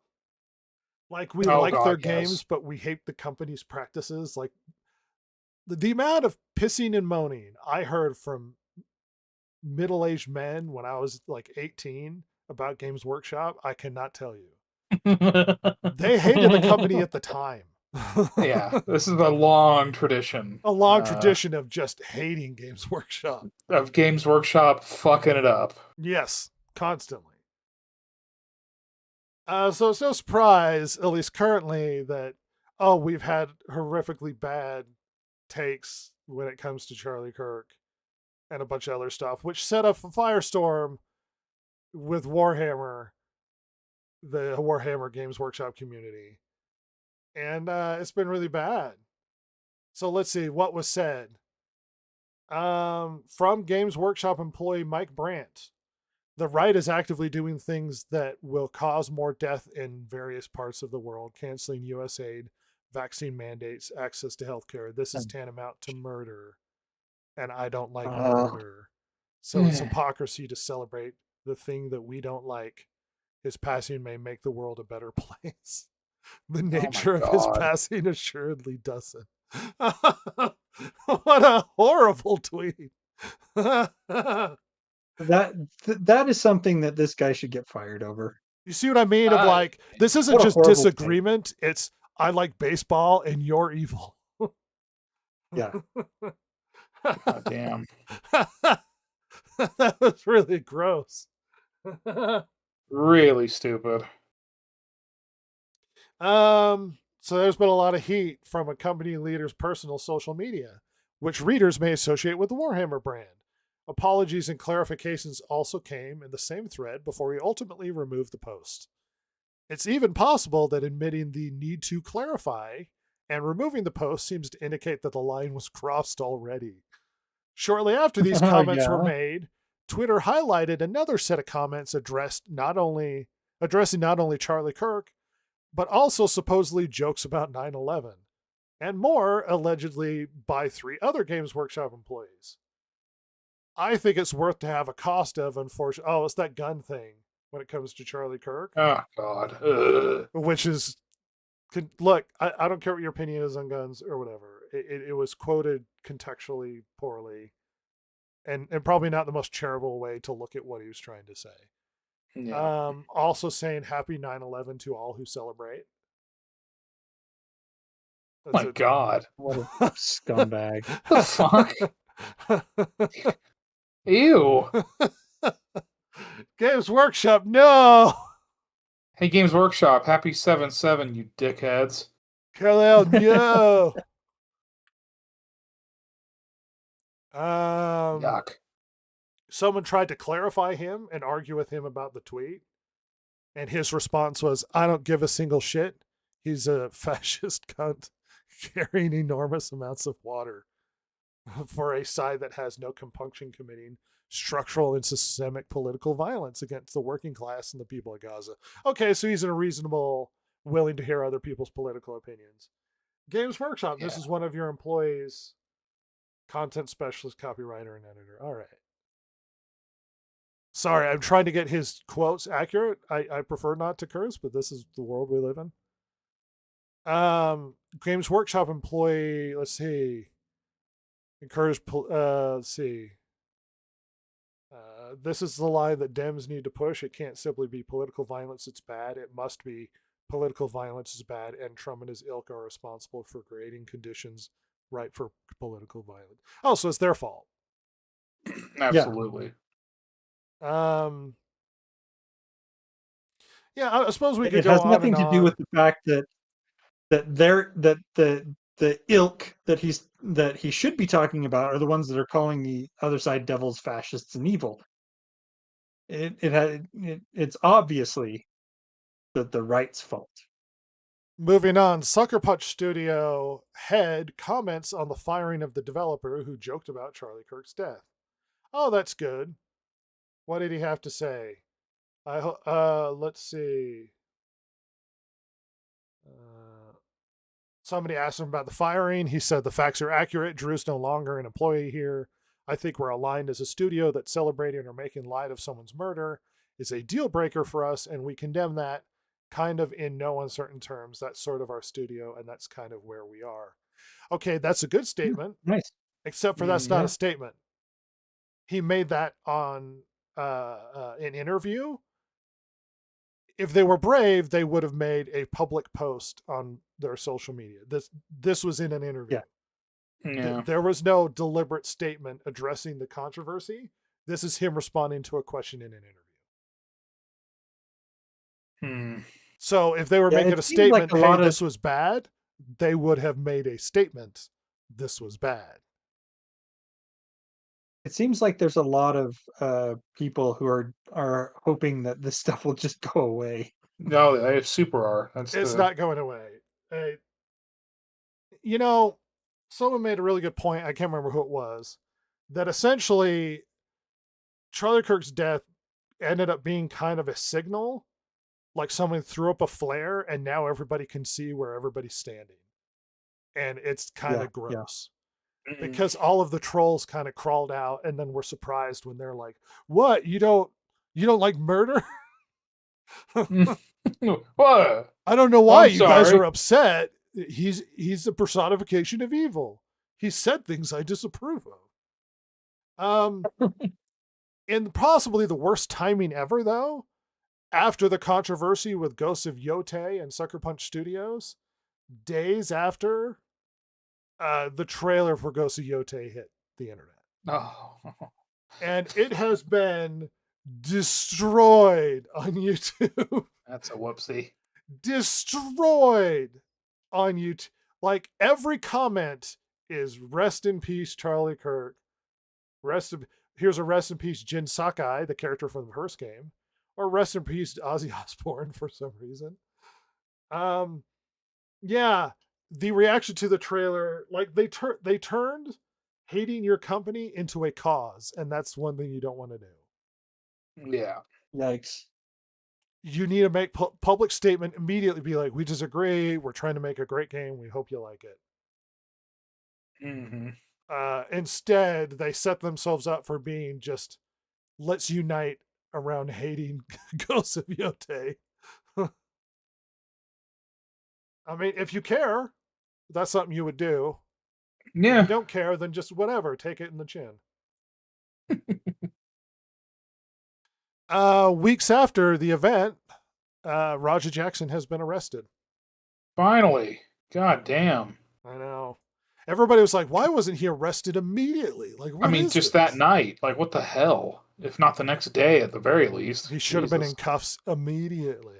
Yeah. Just to clarify for those who don't know, Roger Jackson had a little altercation with a pro wrestler, jumped in the ring, and instead of doing a fake little gimmick, beat the ever-living hell out of that man. It was really bad. It was really bad. And Jackson's reputation is just horrific now. He's become just a monster. Was he supposed to jump in the ring and do something? Yeah, kind of. So it seems like Roger Jackson is not very smart. And they were like, to try and create a gimmick to promote him, because Raja, he has a famous dad, Rampage Jackson, who's one of the greatest MMA fighters of all time. And he's not very successful as an MMA fighter. He's lost more than he's won, I believe. And they were like, well, he says something to you and maybe you jump in and do a little thing. Raja, the way it sounded, doesn't seem to have the mental capacity to understand that it's a gimmick. So he jumped in, and they're like, well, maybe give him a little shot or something, and just beat the hell out of an unconscious man on the ground and kept punching him in the face. It's a really gross Wow. video. Yeah, it's pretty horrible to watch. So there was a gimmick, but he didn't understand that it's a gimmick. From what everybody, from what you could tell. God damn. Okay. Wow. Yeah. If you watch the video, it's really gross. Yeah, it's really brutal. Here's a fun one, Ross. Hmm. Disney has been accused of hiding trackers on their websites without user consent.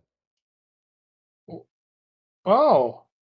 Hey, Which is Disney, buddy. Apparently What the hell's that opening about? up to a class action lawsuit. That's like having cookies but not asking for your permission.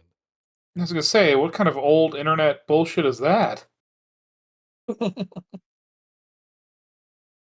Good times. The worst part of the old internet. So South Park, after Kirk's death, decided not to air their next episode on Comedy Central because they made an episode making fun of Charlie Kirk, who took it very well, laughed about the episode and thought it was funny, as opposed to people on the left who take it very personally when people make fun of them. Charlie Kirk he changed his profile picture to a picture of him as Cartman. Yeah. Well, there was an episode that was supposed to air this week, and they just didn't air it. It's been postponed. Which brings up a couple questions. One, they're worried because the backlash about them making fun of Charlie Kirk, especially around, like, they make fun of him on air on one of their episodes, and then he gets murdered. It looks bad. I don't think they're liable or anything, but it looks bad. Also, it could be that they doubled down and did more Charlie Kirk stuff, and now they can't air that episode. Yeah, they don't feel comfy with that now, suddenly. They've kind of been hacky this season, too. And not that I care if they make fun of Trump, but like 4 episodes in a row have been anti-Trump, anti-conservative episodes.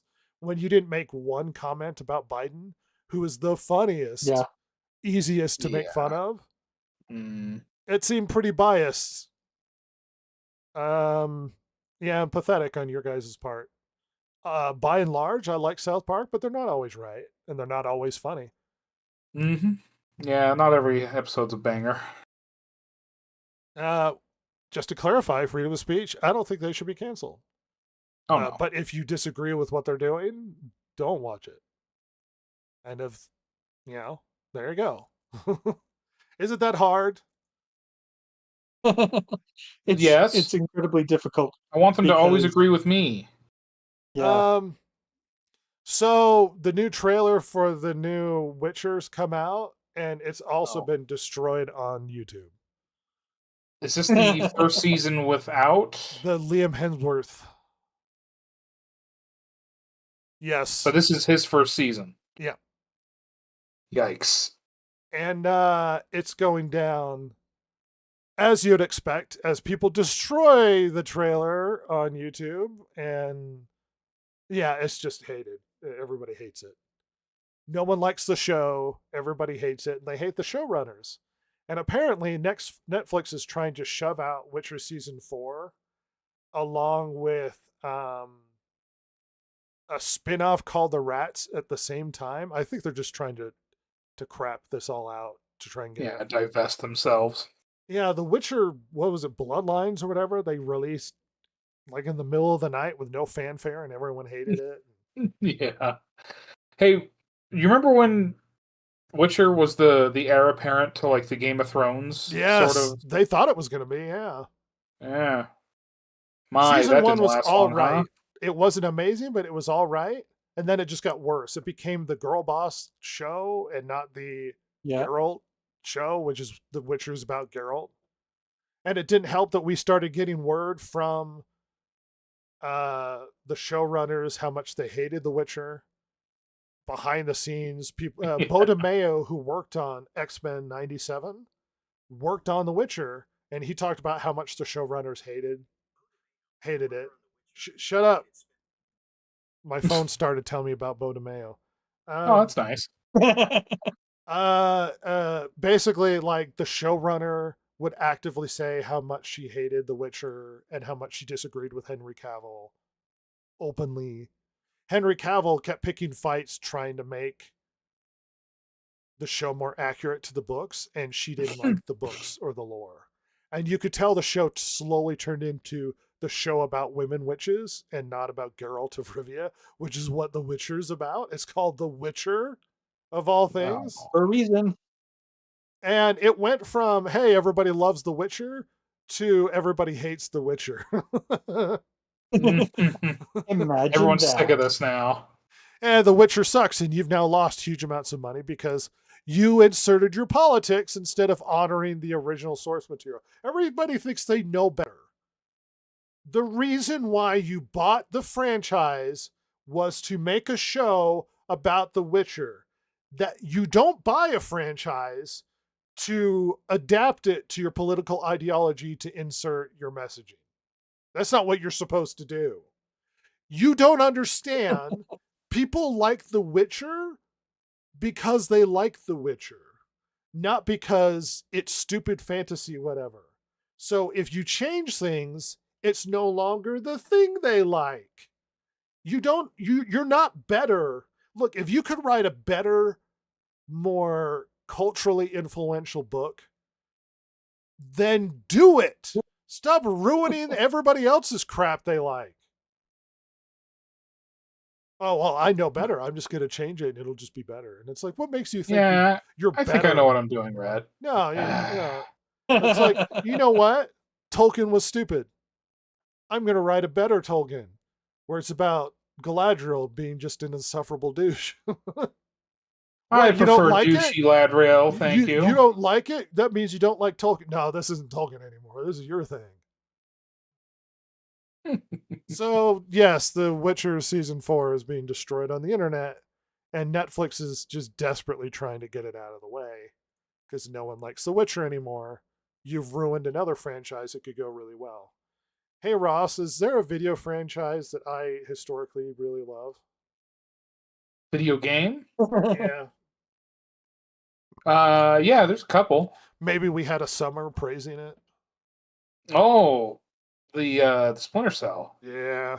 We have a trailer Yeah. for the new Splinter Cell show on Netflix. Shouldn't have looked. Yeah. Maybe we will tell you about that inside joke between me. So the trailer for the new Splinter Cell, yeah, it sucks. They sure uglied up Grimm's daughter, didn't they? Yeah, and it's not just Sam Fisher; it's him and Black Woman going around being Splinter Cells. I see what you're doing, Netflix. You can't just let the white guy do Splinter Celling. You got to include diverse woman to try and you know what? Get people interested. I just had a really fun idea for a game or a show or a book or whatever. It's brilliant. It's an amazing idea. Everyone says so. I want to have the story is you play as a black woman with a big afro, right? Totally 60s out soul sister sort of thing. But what is she doing?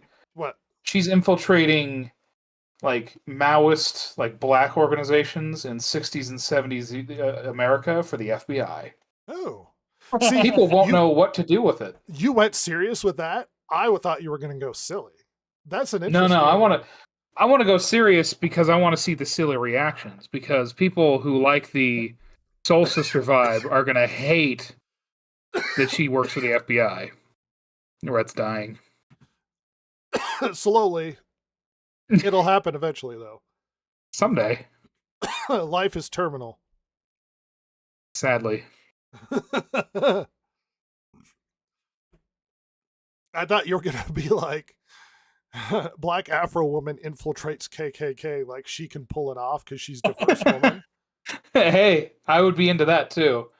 And it's like, logically, it makes no sense. But on paper, it's like, well, we have to have a diverse heroine.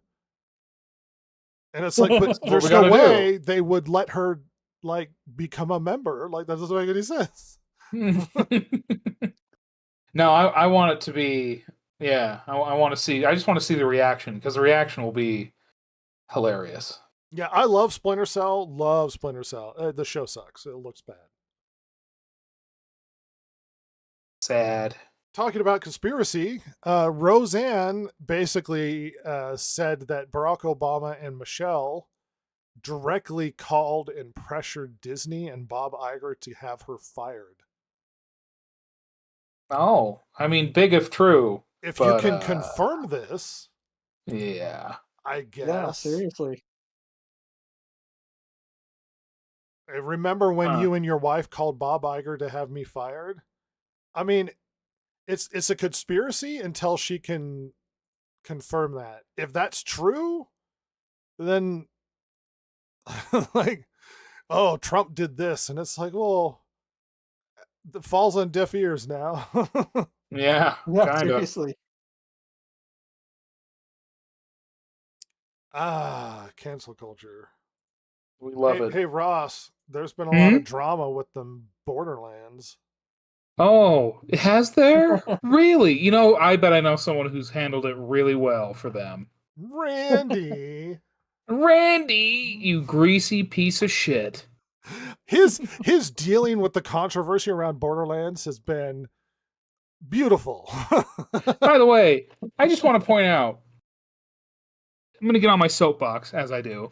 Oh, do. You know, we've had for years, decades, we've had the console wars.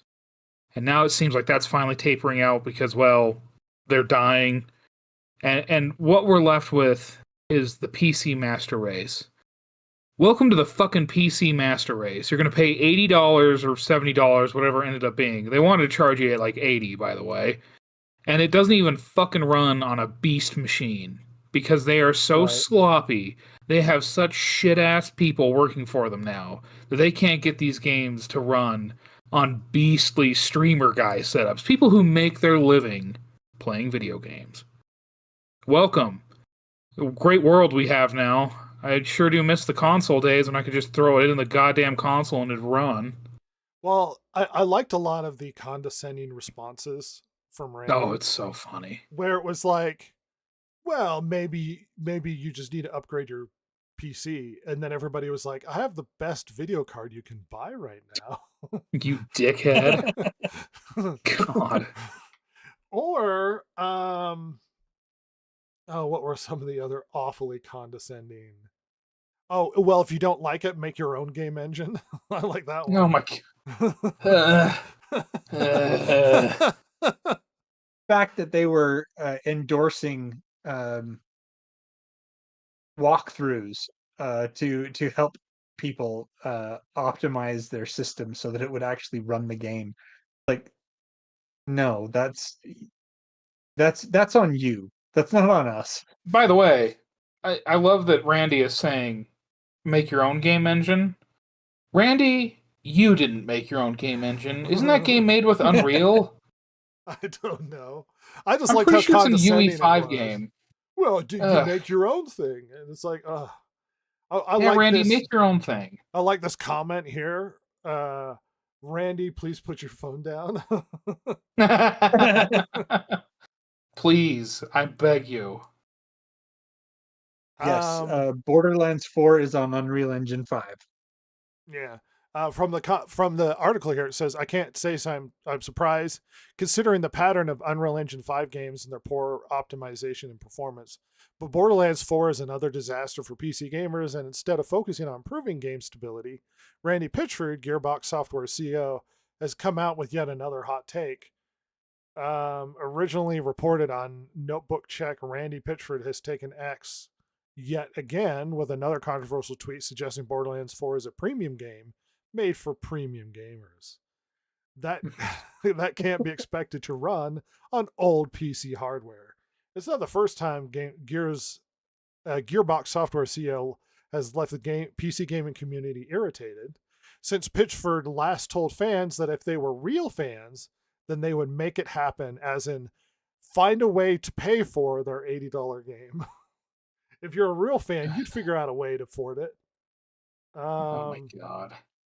And those comments alone single-handedly threw me off of a purchase as well as it did for other gamers. He even said that the game is so good you'd pay $200. But apparently, in this case, Borderlands 4 poor performance, which has been destroyed on Steam, and hasn't been helped by Randy Pitchford harassing people, especially when people have amazing PCs and the thing is just struggling to function. Oh, God, that is hilarious. By the way, I just As a not Randy Pitchford fan, Ross is giggling. oh, I love it, and you know, again, sorry, Jason, but fuck Borderlands. I mean, No, I haven't bought 4, and I don't know that I will. Maybe if they well, stabilize it or something. yeah, you don't want to risk paying money Yeah. for a game that won't work. Um, Unbelievable. I'm going to save my favorite news for the end and put a bit of news here because I thought it was funny. So, a scuba clad thief went to one of Disney's spring restaurants that's on the coast, swam in undercover in scuba gear, snuck in through the coast side, robbed the place, and then left through the water.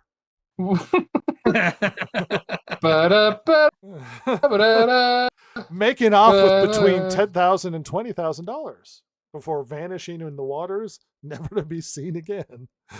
Oh, Here's our guy. my God. Oh, that is hilarious. I mean, Oh, theft is bad. yes. Amazing effort, though. Oh, Yeah, and the seriously. vibe is just, oh my Lord. Perfect.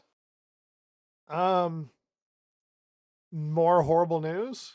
Star Wars legend Billy D. Williams has been hijacked by hackers and maybe his social media handlers in Charlie Kirk fiasco.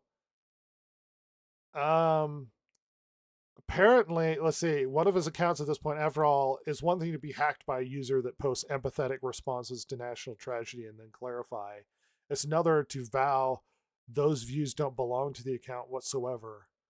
Talk about a PC blunder. What the fuck? So somebody hacked his account and posted sympathetic stuff to Charlie Kirk's murder, and Billy D. Williams came out to clarify that's not him. His account's been hacked, and he doesn't agree with the sympathy Oh my gosh. for Charlie Kirk. Oh. Oh dear. Uh-oh. Oh.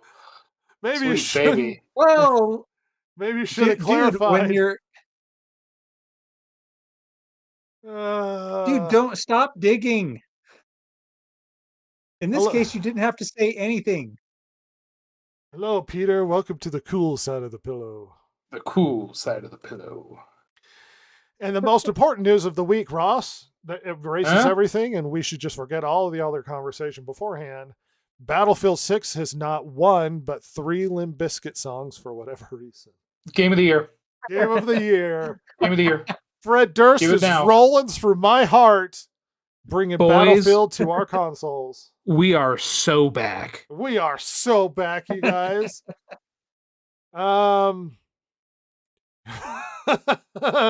We are so back. If there was ever a soundtrack fit for an FPS, it's Battlefield 6's. Let's see. Songs.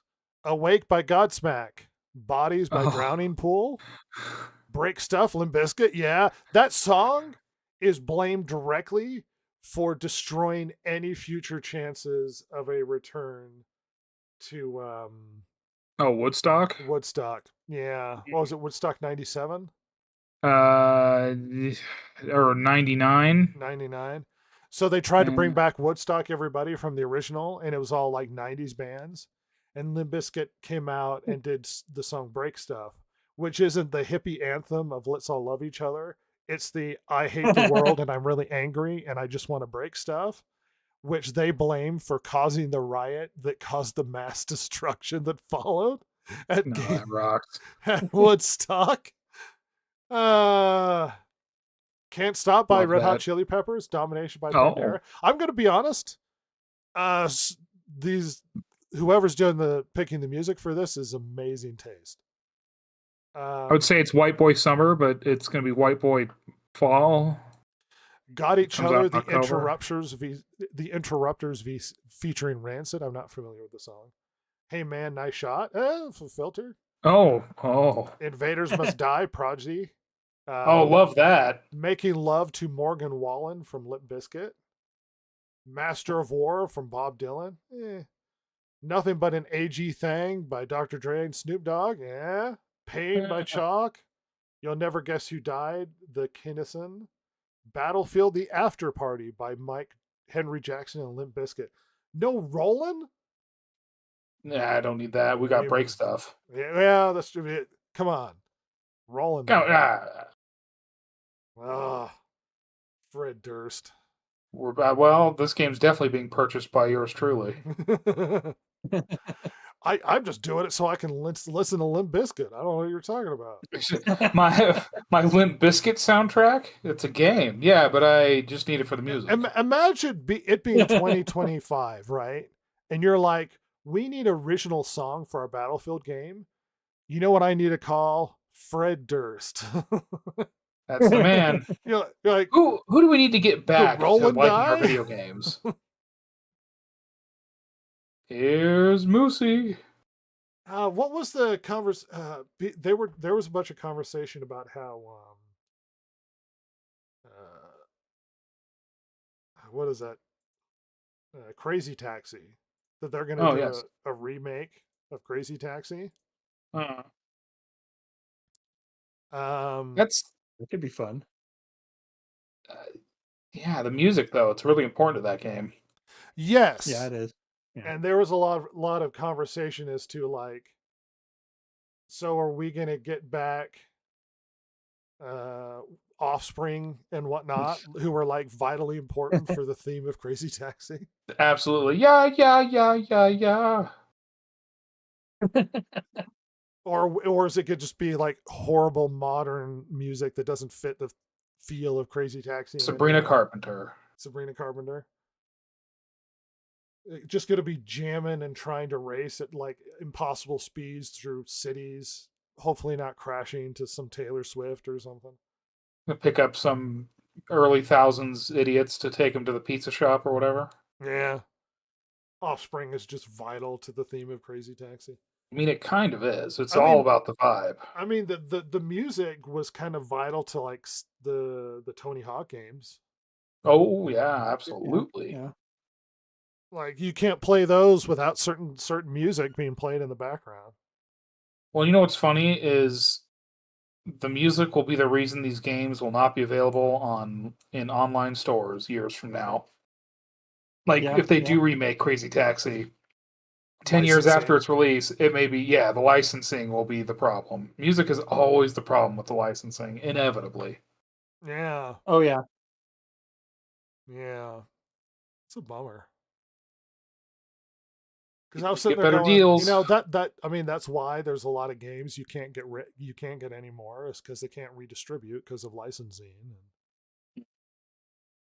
It sucks. A lot of the best games out there just died by the wayside because they never got a chance to be redistributed in any way because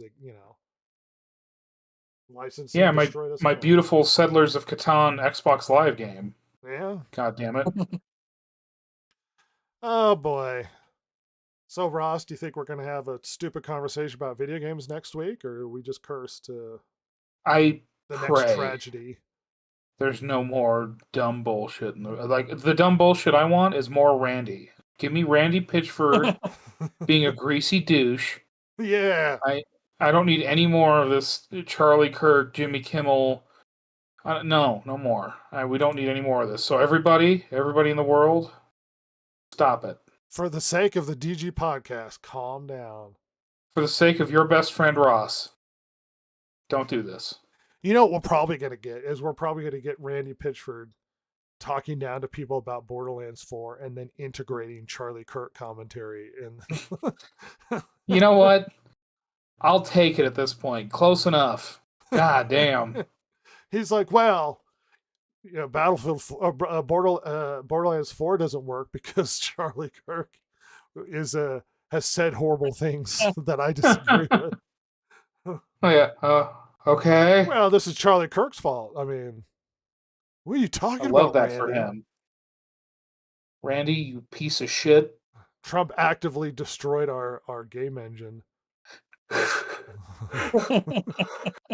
Trump's FCC sabotaged our copy of UE5. Oh no. I wonder how much it costs to get a license to use Unreal. I can't imagine it's cheap. It's got to be crazy. What was that game on the 360 that just decided to use Unreal and not pay them for it? Oh, Was that Viking game or whatever? The was it Too Human? Too Human, yeah. Yeah. Boy, that game sucked. Not only did they not pay for Unreal, it also was a fucking terrible game. There are some really funny gaming stories. Too Human. What was that? Kings of Amalur, Oh, made the by Rhode a Island baseball game? player that went into default and got invested by the state of Rhode Island, causing massive legal Yeah. battles to the point where there was like state legislature debates about what to do with the license of Kingdom of I love Amalur. that. I love that. And it wasn't even that big a banger of a game. It was an okay fantasy action game. Yeah, in a world post-Oblivion. Yes. Where there were better versions of fantasy RPGs. So I just checked on the cost for Unreal Engine 5. It says it's free for most users. If you have under $1 million in gross revenue, it's free. If you are over that, then it's $1,850 $1,850 per year per seat. And then game developers with products exceeding 1 million in lifetime gross revenue, they have to pay 5% royalty, with the first million being exempt. The stipend goes up the more you make. Yeah. Yeah. Oh, good times.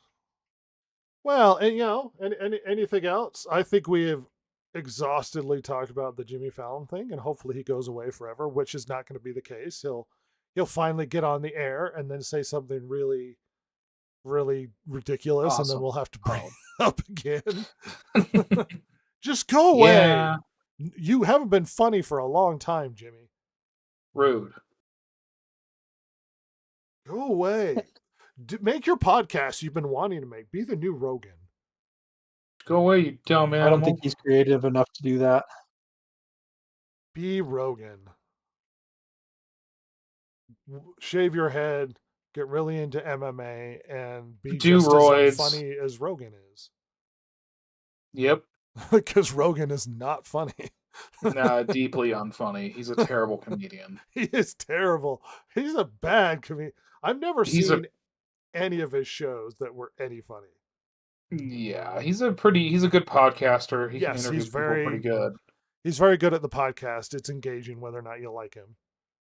He's successful really good at making for a reason. Friends who are funny. You can hate him, but he's successful. His friends are funnier than he is. Oh, you know what? It doesn't help that Joe Rogan loves being a comedian. It doesn't help. No, it is funny that he loves being a comedian and he's not very good at it. It's like Michael Jordan. He loves baseball, but he sucks at baseball. Yeah, he's not the best baseball player. He's like, I always want to be it's like his second choice was basketball, which he's so much better at. Well, if I had a choice, I'd just play baseball the rest of my life. And it's like, well, but you're bad at it. But you're terrible. Well, it's been a special time. Really quick, anything left off? Thoughts before we run away? I love the Money Pit. I don't like The Godfather. It insists upon itself. It's because it has something to say. It insists. You know what? The Money Pit is a good movie, though, is the problem. Oh, yeah. Tom Hanks classic. I remember that was going to be the new vehicle for What's-Her-Name after leaving Cheers too early. she's going to be this big like movie actress, and it just never happened for her. Yeah. The Money Pit's just peak early Tom Hanks, where he's all comedy and physical stuff, and Shelley Long. You know what she was in that I really like that didn't do very well money wise is Troop Beverly Hills. I love that movie. I don't think I've seen it. It's actually a pretty good movie. Yeah, it's pretty funny. I think it's kind of timeless personally, but it is very 80s despite that. Yeah, it's basically about this rich sort of in the middle of a divorce lady who wants to be more involved in her daughter's life, so she's the troop leader for her daughter's Girl Scout troop or whatever. And she's, used to getting her nails done every week, and like she's bougie, and it's fun. It's very fun. Nice. I like The Burbs. Oh, yes. That's a good one. I grew up with The Burbs. I love that movie. Just if you've ever grown up on a cul-de-sac, it's like this weird community where you're all just trapped. You know exactly the weird person in the neighborhood. Yeah, well, you're all sort of trapped in the same corner if you're on a cul-de-sac. Yeah. It's not like a street where you're all on the street. It's just like, just big long street of houses. A cul-de-sac is like everybody on that cul-de-sac is trapped in the cul-de-sac with each other. The only way out is the one road out of the cul-de-sac. Yes. So you have this weird, like, internal culture of people in the cul-de-sac. It's a good time. Mm-hmm. Yeah. Anyway, I've screamed enough for today. Rhett's pretty tired. Yeah, I think I've got to go home now. Freaking Jenny is the villain of that piece. Absolutely. Oh, and Grandpa Joe's the greatest character of all time. Go!